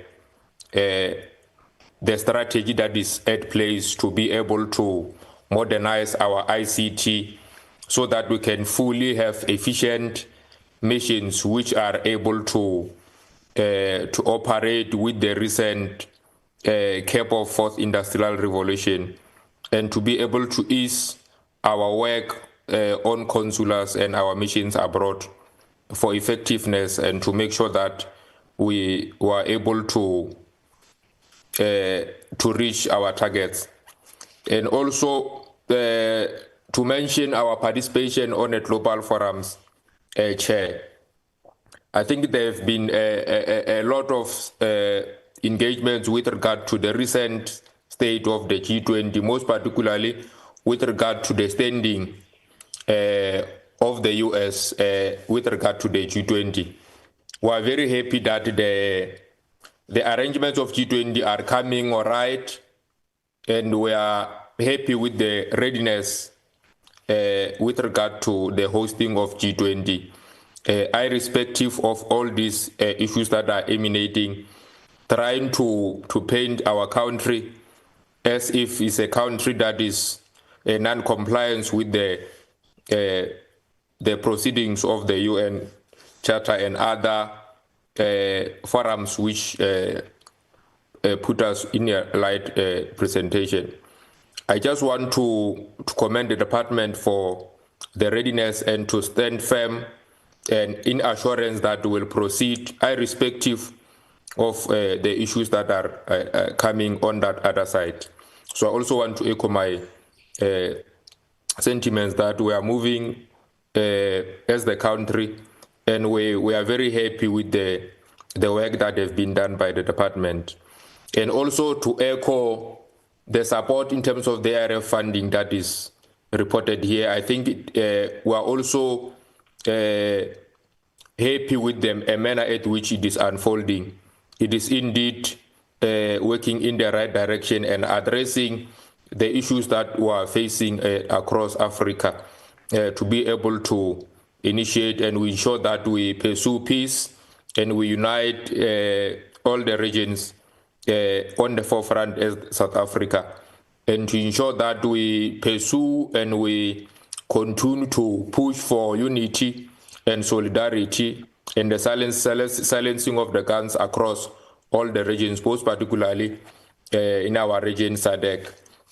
Our support for the SADC missions with regard to the SADC missions of ensuring that there is peaceful elections across our missions, across our countries and all over. The work that South Africa is doing, it is very much appreciated. So, Chair, I want to start with the program one with regard to the administration. I could see in terms of the presentation here, the projected spending, they have spent 378.7 million, which is lower than the projected spending of 467 million.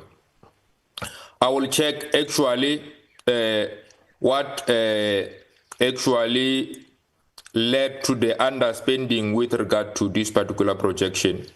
If we're having a lot of administrative issues which need a lot of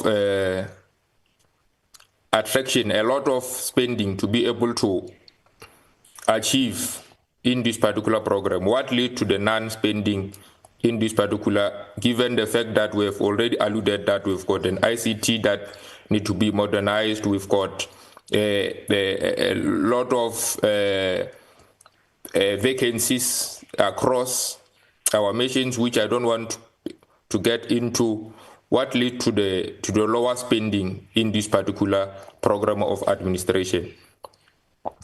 Then with regard to our international relations, program 2, which is doing very well, we are seeing that there's a lot of work that is being done by the department, especially in Africa, where there's a full mission of ensuring that they go in a bilateral relations visit to most of the African countries in order to continue to advocate our cooperation and our solidarity with regard to that particular issue. And also there is a 9,348 million, which is 2.6% higher than the project spending of 911.4 million. The actual spending of 23.5 million, which was higher than the projected expenditure of 911.4 million. What led to this the higher spending of expected expenditure in this particular program of program 2? Why are they spending higher than the projected spending with regard to this particular program of program 2? I think, Chair, we must also check our spending with regard to program 4 of public diplomacy and protocol services. The actual spending there is 10896 million, which is 5.9% lower than the projected spending of 116 million. What necessitated the underspending in this particular program? The lower than projected spending is mainly evident with regard to the goods and services. What actually necessitated the underspending with regard to program 4? Then I think most of the issues, Chair, were very happy with regard to how they are unfolding. We just want to have a projected time frame with regard to the modernization ICT strategy, because the matter, Chair, has been long overdue. We just need departments to assure that this particular modernization, what is their targeted time frame to be able to cut across all the missions, because it is really slowing our work in these particular missions. I think that will be my submission, Chair. We're looking forward to a better G20 outcome, which will put us on the map and ensure that South Africa is modern, willing, and it is ready to make sure that they represent all Africa and they bring all the investment that will ensure that we cap the triple challenges that we're facing in the country and create employment touching in all aspects of the economic aspect of our country. That will be my submission for now, Chair. Thank you very much. Thank you, Honorable Mwela. And as the Portfolio Committee, we congratulate you for a successful process over the weekend, for your engagement. It's an important stride you have achieved in your life as a public representative of our movement. So we hope you will follow in the footsteps of Ndate Sisulu and Mema Sisulu. The last hand we have is Honorable Kumbacha. Thank you very much, Chairperson, and good morning to yourself, Deputy Minister, Honorable Voters, and honorable members, my fellow honorable members from the committee and the team, our team from DECO. Chair, mine is just going to be very brief. Firstly, let me start with the ARF. I just want to check, just generally, what is the standard agenda or focus areas that guide, the advisory committee meetings of the ARF? And, with the current challenges we are facing and, some countries that we are even working with and having third parties and that are funding them for wars, etc. I just wanted to check how they determine, their partners. I think we've asked this before, but I just wanted to check the focus areas, just generally, just out of curiosity. And then I commend, the 20 bilaterals that were happening, but I think even though they are commendable, I think it's very important to monitor the outcomes of those bilaterals. And I think we've said before, I think we need to have a monitoring mechanism in the department that monitors the outcomes and implementation of the bilaterals that take place. So I also just wanted to check how they are conducting that, or rather how they are implementing, if there is a monitoring mechanism for such. And okay, I've also noted that some items such as the youth employment and development programs have no set target for Q1, and I just wanted to check if they are scheduled for later quarters or if they are in the agenda for the later quarters. And then in terms of with our recent visit to the EU, Chair, I think this thing of the budget and the missions is a critical problem. So I wanted to advise the department working with us as a portfolio committee to have engagement with National Treasury on how we can align, the budget of the missions and their plans in the actual budget. You see, so I wanted us to open that can and just see, even if, and also check with them if they've had any engagements with National Treasury regarding this, because it's a serious issue and it does hinder the plans that our missions have in advancing our foreign policy agenda abroad. So I just really wanted to highlight that, Chair. And also in terms of the digital strategy, I think we do need some sort of, we have many committees generally as a country, but I think we do need a steering committee that will focus on executing this digital strategy, and ensure that it's implemented and track progress and secure resources in that regard. And I think we need to partner and find, just be innovative and partner with reliable, see how we can partner with reliable global ICT service providers, find ways on how we can partner with them, because even our missions, they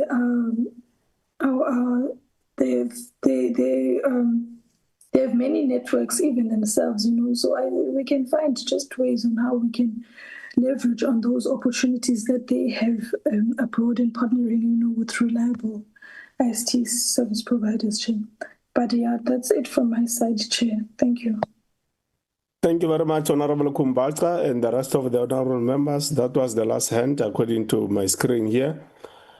Honorable Botes, from my side, I think we are agreeing that at a minimum, we will have update reports on a monthly basis, at the maximum quarterly, in as far as ICT is concerned.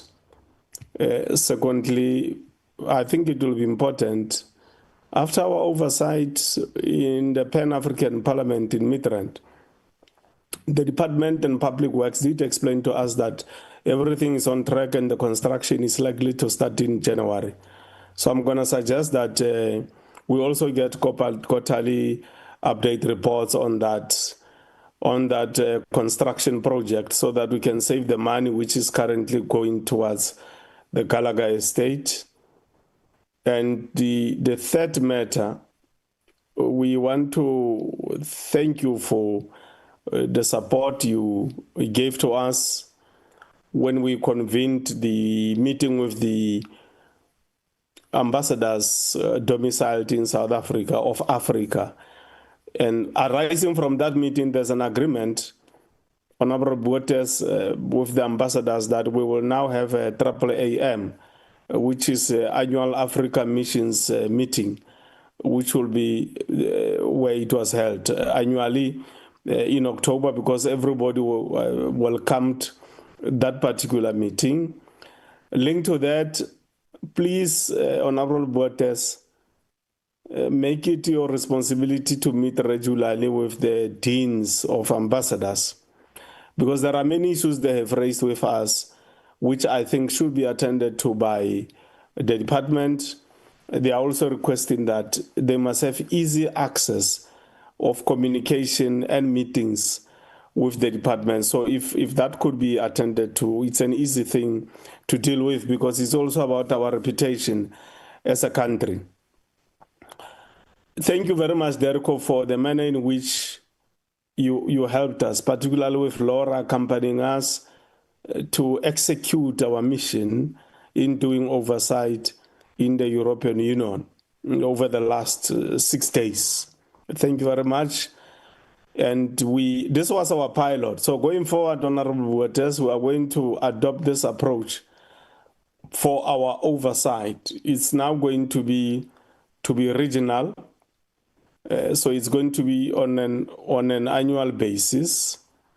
It will be Parliament regional oversight meetings, so we can start preparing, because you had to make means to, within the constraints of the budget, transport and accommodate the ambassadors for this important work. So we will request that you note it, so that Ausmahlenge, as part of her budgeting, that could be included for the missions. We will give you the schedule in advance. The next one, for instance, we know is the Middle East. Then after the Middle East, in the second quarter of next year, it will be the Americas. So we will send those things.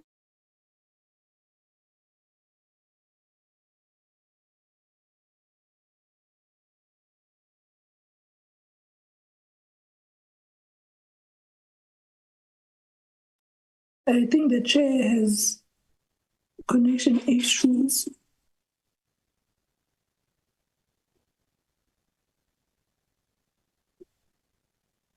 Sorry, honorable members, can you confirm if the chair is out? I cannot hear him from my side. He's here, but we can't hear him. Yeah, we can't hear him at all. Okay, no problem. He did mention when we started the meeting that he might have some connectivity issues. Yes, those connectivity issues were back as I anticipated. Okay. I'm back now. Thank you, Honorable Kumbacha, for being vigilant. I was talking about people-centered mechanism, oversight mechanism, which is putting the masses of the people at the center of the work that we do as the portfolio committee. I'm just requesting, Honorable Buertas, that the department must find a way in which we can collaborate, because this is a massive project. It's over 4,000 people. If we are going to have one international relations person per ward from each ward committee, working under the office of the Speaker of the municipality, we are also on track in launching those forums at the provincial level. We have done Northwest, Mpumalanga, Western Cape, and Gauteng so far. We intend to complete the remaining provinces next year. So let's collaborate. Go and discuss on how we can collaborate in making sure that matters of IR reach every village, every township throughout our country, so that it's no longer some parochial elitist matter that we get to deal with in parliament and in the universities. So we are happy and we are looking forward to that collaboration. We think that as the portfolio committee, we must find a way of having a meeting at some point with Treasury and DERCO, so that Treasury, the sooner they understand that foreign direct investment conditions are not a permanent feature. Those conditions change all the time. Therefore, based on our analysis on the conducive conditions which allow aggressive flow of foreign direct investment into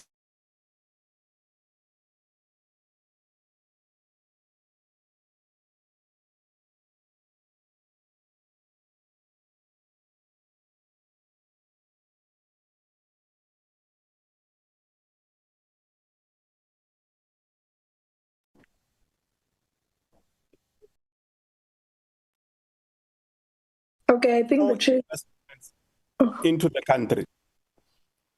Yes, so that was what I wanted you to please make sure that we discuss with Treasury. Over to you, the DM and your team.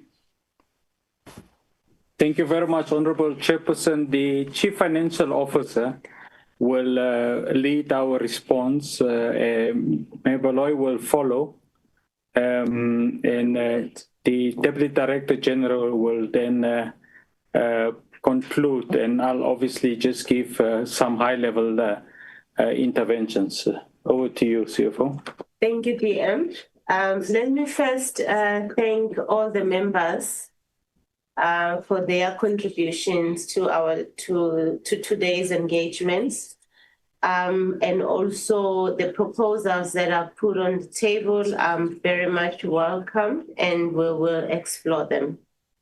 For the specific questions that were asked, Honorable Chairperson, in terms of our spending in Program 1, I would like to again explain that in Program 1, the plans was that we will spend 468 million. as the member correctly indicated. And what we actually spend is 379 million, as the member again correctly indicated. And what we indicated as the main reason why we did not spend the amount that we projected to spend in Q1 is due to the delays that we are experiencing in our missions abroad with the infrastructure projects that are supposed to be running there. One of them is the renovation in London for one of the houses that we have there, of which the contract is still with the lawyers that are supposed to finalize it and align it with the local laws and local legislations before the contractor can start the project.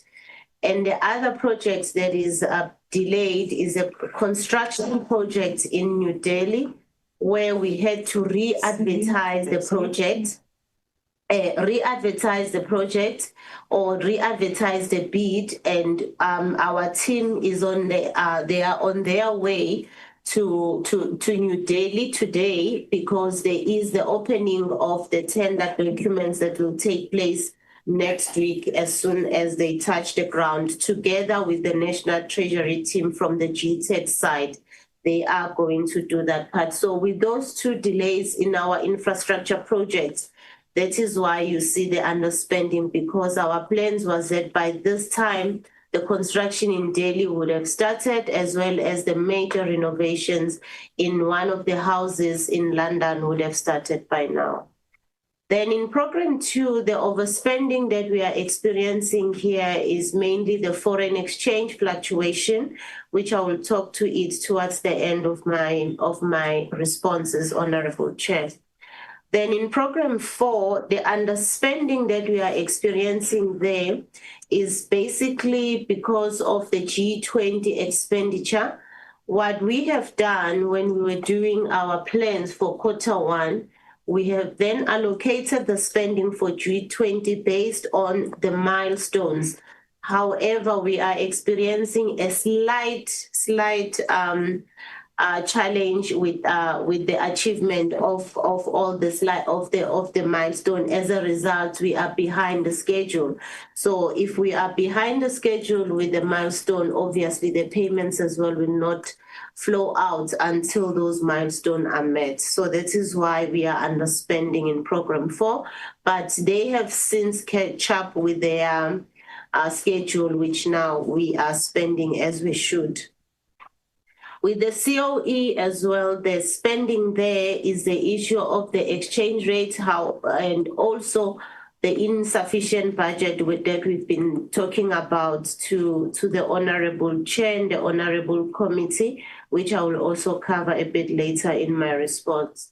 Honorable Chair, if you allow me, I would like to comment on the PAP construction. It is not going to start in January 2026. However, DPWI has assured us that the plans will be provided in the month of January, February 2026. And both ourselves and DPWI are engaging PIC to be the project lead for this PAP construction, as we have not been getting joy or 100% joy with DPWI. But the construction is not going to start in January, since we still have to engage the PIC as well as the National Treasury. Now, on the issue of the engagement with National Treasury, Honorable Chair and Honorable Members, we fully welcome the proposal from the Honorable Member, and we will definitely be there to support the Portfolio Committee or the Portfolio Committee supporting us as we go to National Treasury. If I may share with you, Honorable Chair, is that currently we did request additional funding from National Treasury amounting to 734 million as an additional amount in our MTF budget starting from 2025-2026. And that amount, about 185 million, was dedicated to the missions operation, which we did not get even a cent of that from Treasury. And then over and above that, an amount of about 450 million was requested to cover the foreign exchange rate, which also that amount was not provided. So as a result, there will be slight changes with the spending of the department, including the missions, because we still have to stay within the allocated budget so that we also accommodate the foreign exchange fluctuation that Treasury could not provide for us, meaning that we need to reduce the spending in our missions to be within the allocated budget. Thank you, Honorable Chair and Deputy Minister. Over to you, Ms. Fowler. Thank you, DM, and also to the Chairperson of the Portfolio Committee.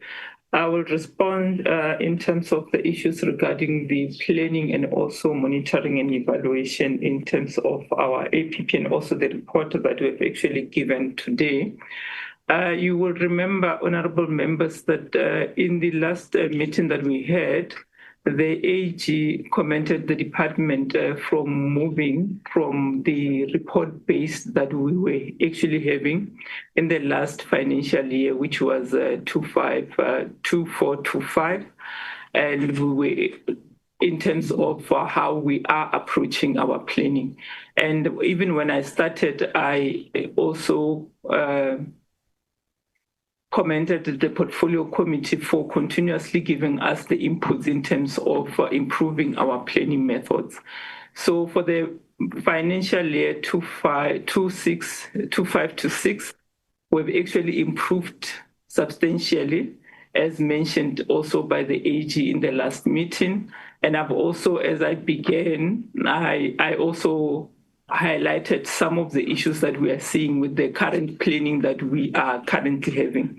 Mainly, the current one is to ensure that the impact is visible as we are reporting. That was the approach, because throughout the past financial years, the Portfolio Committee has been complaining about the approach in terms of how we are planning and also how we are reporting, simply because if you would check the last financial year APP, it kept all the report method was a number of reports in terms of trade, number of reports in terms of SBMs, number of reports in terms of tourism activities. But then we had to relook and obviously ensure that we are strengthening accountability and also measurability for us to be able to report and also ensure that we also align with some of the inputs that you are giving us, also moving and being assisted by DPME and also Treasury to ensure that we align with the regulatory requirements. So we have moved from that to where we are currently, and we are comfortably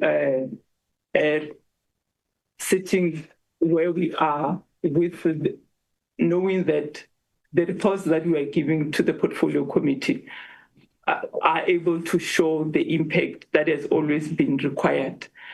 In the report that we have given, as we're outlining the MTDP together with the strategic plan, you will remember that in there you will be able to see the number of impacts that we are reporting towards.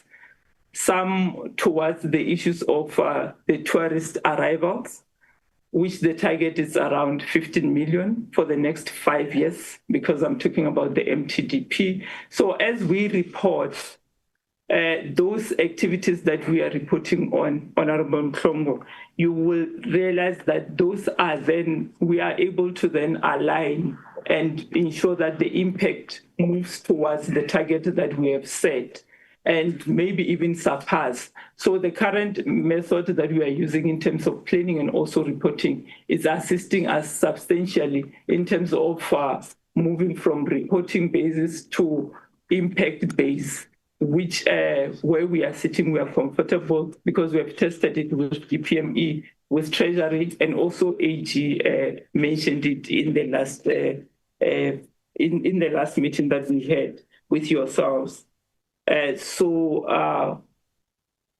With that impact where we are sitting, we believe that we'll be able to move, and we can be able to show, even in terms of our reports, to say this is where we are.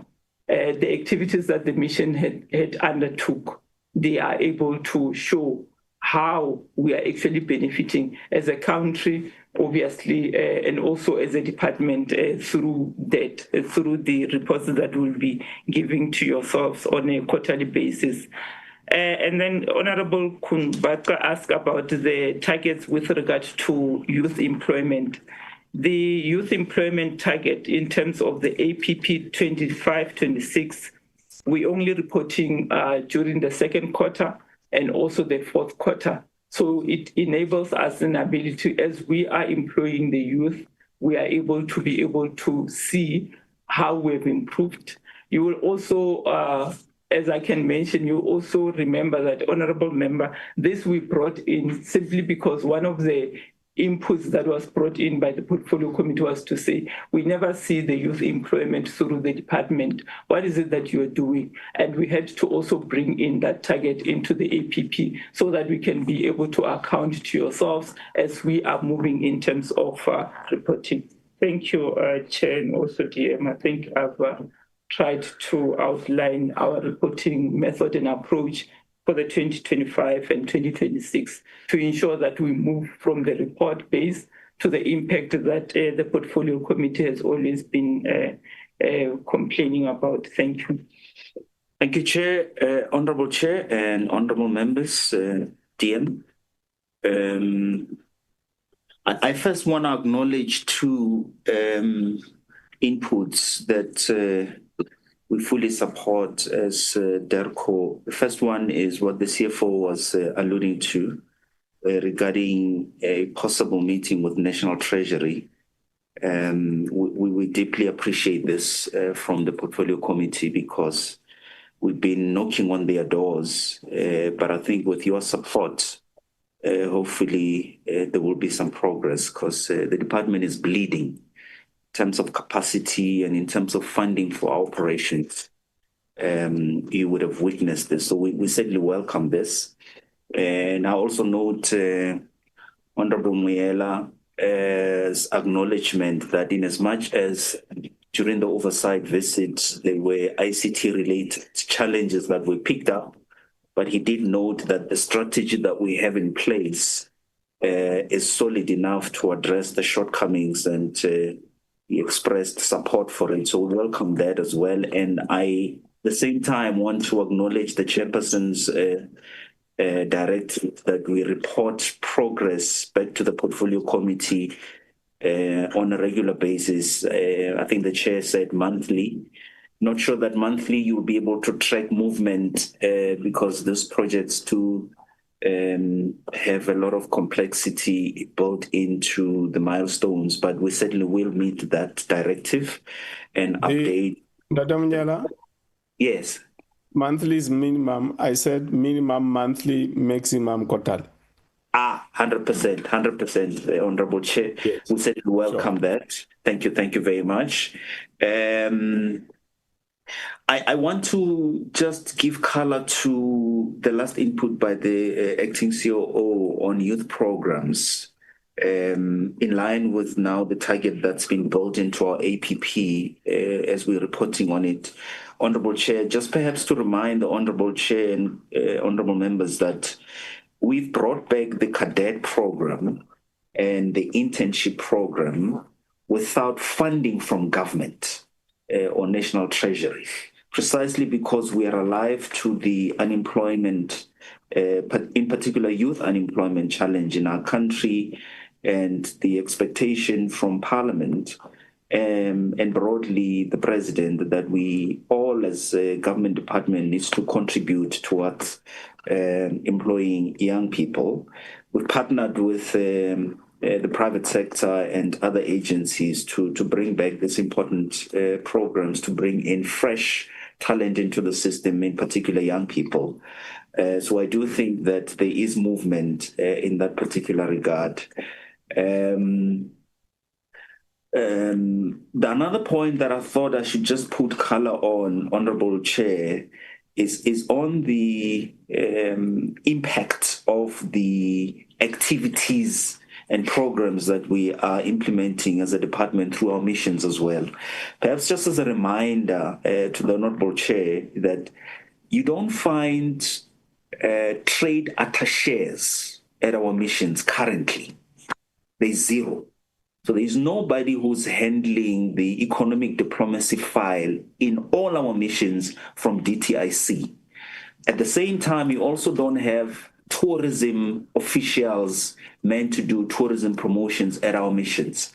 So those two files, which are important in terms of revenue generation and contributing to the growth of the economy, both the economic diplomacy file and tourism promotions are done by DERCO diplomats. So when you see tourists arriving in South Africa, you can trace it directly to the tourism promotions that we're reporting on in the presentation, and it's work done by DERCO officials at our missions. Same with managing the trade relations with all these countries that we've got relationships with, including the annual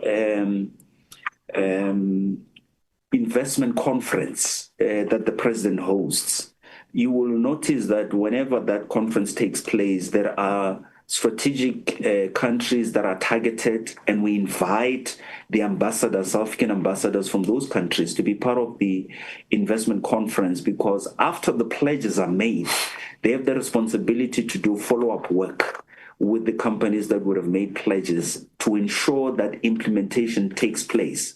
And so far, you've seen the reports that the targets for the investment conference have been met and actually exceeded, precisely because diplomats do the heavy lifting in terms of follow-ups to ensure that those pledges are met. So we can actually demonstrate the impact of the activities, campaigns, and programs that we are running through our missions, and how it directly grows the economy and improves the life and the life of the men and women in the street. So we can actually connect the dots. The last one I thought I must just also give a color on is an appreciation of the initiatives of Home Affairs with regards to how we are going to be managing the process of visa applications online. In certain instances, they are considering even visas on arrival, etc. We think that this is going to move the needle in terms of increasing tourism arrivals in South Africa. And obviously this work is also going to be done in partnership with our missions, because we do have Home Affairs officials at our missions. But at the same time, just to say that the issue of manual visa processing in certain instances when the network is down is normal. This is not unique to South Africa. Every country does this. You've got to have a backup when technology fails. So there will still be instances where we have network issues limited, and of course we're working towards making sure that the downtime is minimized. You will still have manual visa processing, but this is something that we're trying to eliminate completely.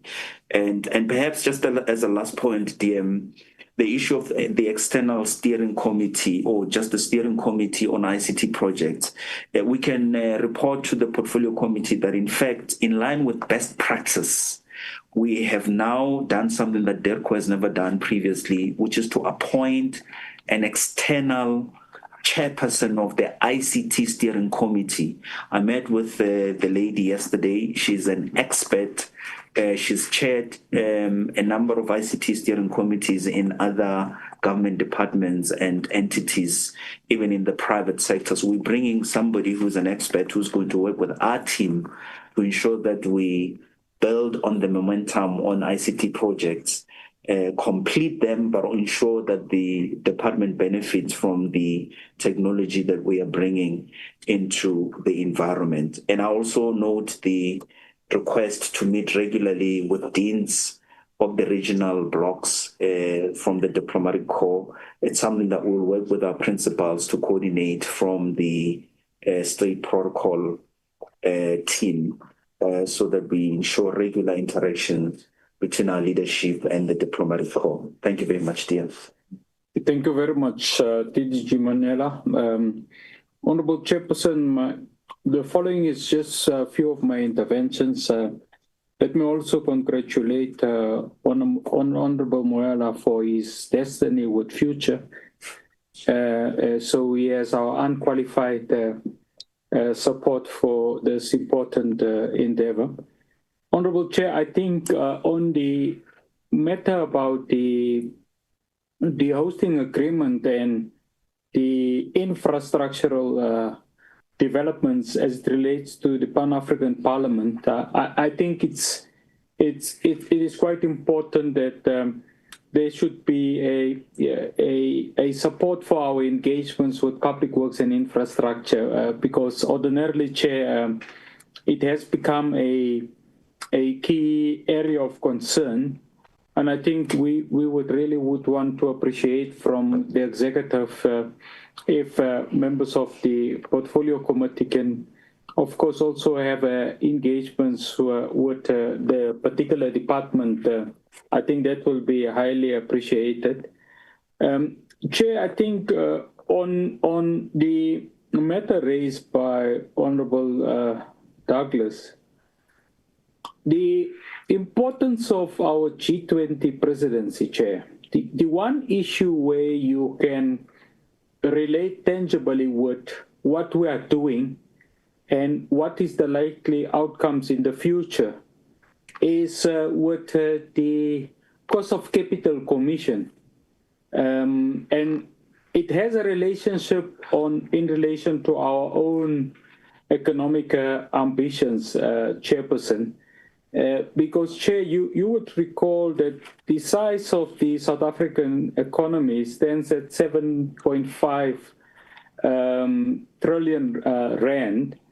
It roughly requires annual FDI inflows of approximately 1.2 trillion rand for us to meet our ambition as it relates to 3% economic growth. Now, to do that, Chair, one of the foreign policy priorities, if members would recall, speak about the importance of deepening relationships with the more industrialized economies.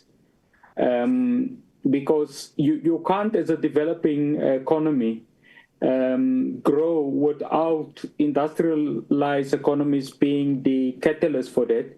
For an example, if you look at the G7 nations, Chairperson, our industrialization in South Africa, to a large extent, especially with the automotive sector, has in particular been because of the manufacturing sector as it relates to our bilateral relationship with members of the G7 countries. And it is for that reason why there is an obligation on the president as the head of state and as the custodian of foreign policy in South Africa, not to be oblivious to that realization that the South African, as a high-income country, our development paradigm, Chairperson, to industrialize, it requires the support and partnership of your more industrialized economies. And of course, we should recognize the fact that the US economy is indeed the biggest economy in the world. I mean, the last figures that I have looked at, Chair, speaks about the fact that it constitutes 28% of the world economy. Contrast that with the economic figures as it relates to the PRC, which speaks about 18.5%. It therefore says South Africa, like the PRC, has a unique responsibility to cultivate economic diplomacy relationships with the United States of America. I mean, Chair, the biggest bilateral economic partner of the US is the PRC. And obviously, as South Africa, we have that type of obligation. And I thought it's important because when the president went to the US, it's not to deepen our issues as it relates to our domestic policy imperatives in terms of the transformation agenda of the South African society that we need to construct. But it's also to tabulate a firm value proposition as it relates to South Africa as an emerging economy, as a repository, for example, of critical mineral strategy, and how there can be that type of common partnership for shared prosperity. That obviously, Chair, it's reconcilable with what Agenda 2063 speaks about, that we need to construct this inclusive, prosperous African continent. The second issue, Chair, that I want to obviously reflect on is the matter as it relates to what is the outcomes, tangible, concrete outcomes as it relates to your structured bilateral mechanism is concerned. Now, the one way, honorable members, to look at it is the fact that, for example, if you look at our partnership with the European Union, in particular, the outcomes from the 8th South African EU summit convened in March this year, you will recall, honorable members, that as part of the outcome thereof, there's a global gateway initiative that has been announced. And we speak here about investment package of approximately 12 billion euros. And that, Chair, is a consequence of the initial investment pledge that came from that South African EU summit of 4.7 billion rand. And the areas of investment in terms of those investment pledges made by the European Commission is reconcilable, Chair, with our own economic fortunes and priority sectors in South Africa, in particular, the matter about your energy sector, your renewable energy space, your just energy transition chairperson, which speaks about the rollout of infrastructure investment as it relates to connectivity and obviously your green logistics, transport and electricity sector. So that is the tangible outcomes. Members would also recall that we have a Hive project in the Eastern Cape, for example, that will commence with the production of green ammonia for exports to Europe in 2029. Thus, Chair, it's as a result of this important mechanisms bilaterally and multilaterally that we have in place. And that initiative is also complemented by our ongoing work as it relates to vaccine manufacturing to support South Africa's own pharmaceutical productive capacities and research capabilities, in particular as it relates, for example, Chairperson, BioVac. I want to raise an important issue that even with the PRC, the decision announced by DTIC as it relates to opening up the red market, in particular South African beef and other agricultural products, Chairperson, it's an indicator of the work that we do, what we call statecraftship, that we are doing using diplomatic tools at our disposal. Lastly, Chair, in the presentation, it speaks about the important visit that the Deputy President undertook to France in May 2025. Now, Chair, our bilateral relationship with France are anchored by a structured bilateral mechanism across areas such as energy, science and technology, defense, trade, cooperation in arts, culture, tourism, higher education, and health. And as a result of that visit from the high-level working visit from the Deputy President, the French Development Agency, the AFD Chair, is intending to provide funding and expertise in a number of projects as it relates to conservation and biodiversification. And in addition to that, Chair, you would recall one of our real flagship programs in science and technology cooperation with the French government is as it relates to your SKA observatory and cooperation in space science. I'm raising that, Chair, so that because every structured bilateral have a briefing book, it has a very detailed report from all of our engagements. And I thought we must obviously just be able to speak about that. I mean, DDG Monyala have spoken about the tourism figures released by the Department of Tourism, Chair, which confirmed 7.6 million tourist arrivals. This, Chair, if you look at it year on the same period of time, it's a 1.1 million increase of tourist visitors to the South African market. And we draw a dialectical relationship between the already 130 G20 preparatory meetings and the increase of the 1.1 million tourists to South Africa, Chairperson. And I wanted to conclude, Chairperson, by obviously giving our express support for the parliamentary activism. We have seen that the anchoring of your parliamentary friendship forums, which in our bilateral structured mechanism, a number of countries have actually requested that Parliament should, in South Africa, establish a parliamentary friendship forum that will be able then to have this partnership arrangements with all of the countries where we have a bilateral relationship. And we obviously welcome and support the activist role under your stewardship, Honorable Chairperson, that Parliament has undertaken. Thank you very much, Laro. Thanks very much, Honorable Alvinos. Alongside the oversight by the committee to the EU, we had the EU-South Africa parliamentary meeting taking place. It was the unprecedented second one in a year taking place this year. And the EU delegation had to get a special permission to do that because of us having explained to them its importance. So I agree with you.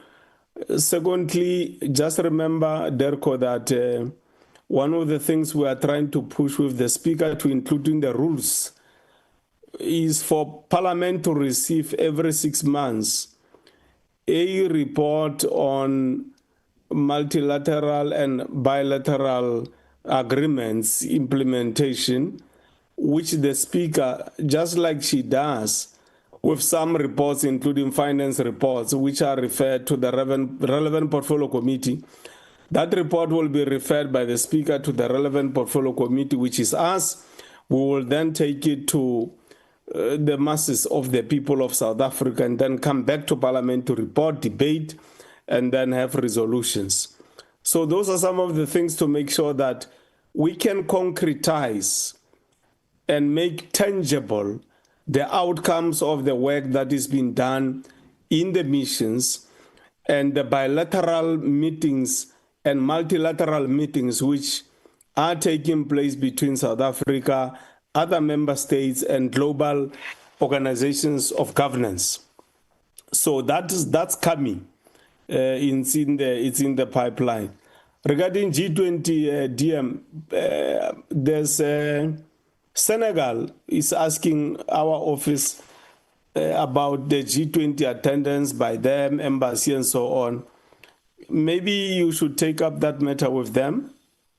I will inform them that I've brought that matter to your attention, and it might be better for DERCO maybe to provide a once-off clarity to all the embassies of Africa domiciled here in South Africa.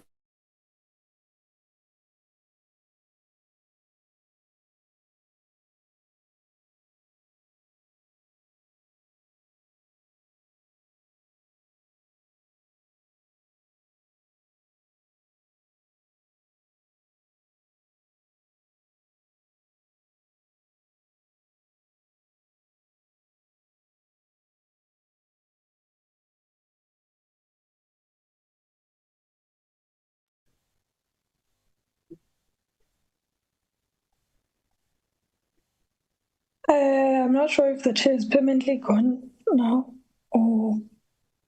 I can see that he's still in the session. Okay, I think he's exited the meeting. When he comes back, he will hold the fort again. Honorable members, I don't know. Before I move on to anything, I just want to check if the DM and the team are covered.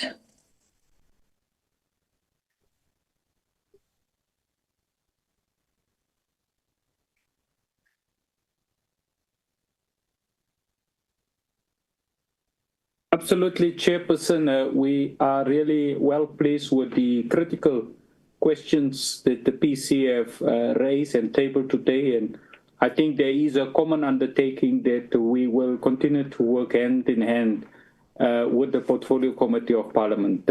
Thank you very much, Chair. Thank you very much, Deputy Minister, Honorable Botes.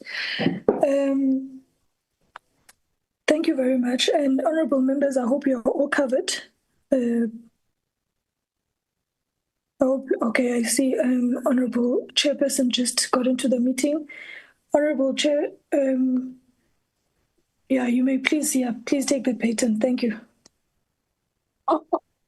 Thank you very much. This network is failing me. Honorable Kumbaka, honorable members, that's how we come to the end of the meeting. Unless from your side, Lubabalo, we've got extraordinary announcements.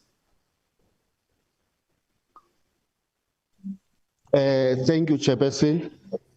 Chair, just a short announcement, Chair, that honorable members are invited to the G20 Social Summit. The trip is not yet approved, so we will communicate to honorable members as soon as there's progress. I think by tomorrow or Friday, we'll know what is the update in terms of approval and logistics. Thank you, Chair. Thank you very much. Please inform the members accordingly. Honorable Botes, with your team once more, thank you very much. Ndate Munyela and your team, the CFO, as always, making sure that the finances go well.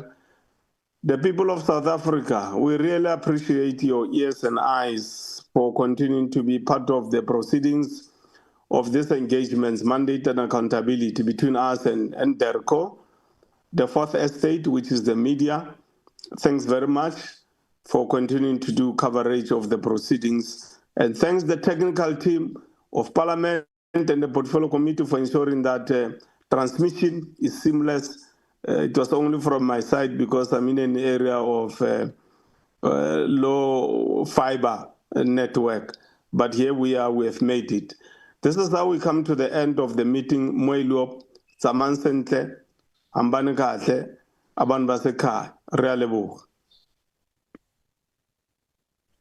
Bravo. And thank you very much. On message. Thank you. Thank you very much, sir.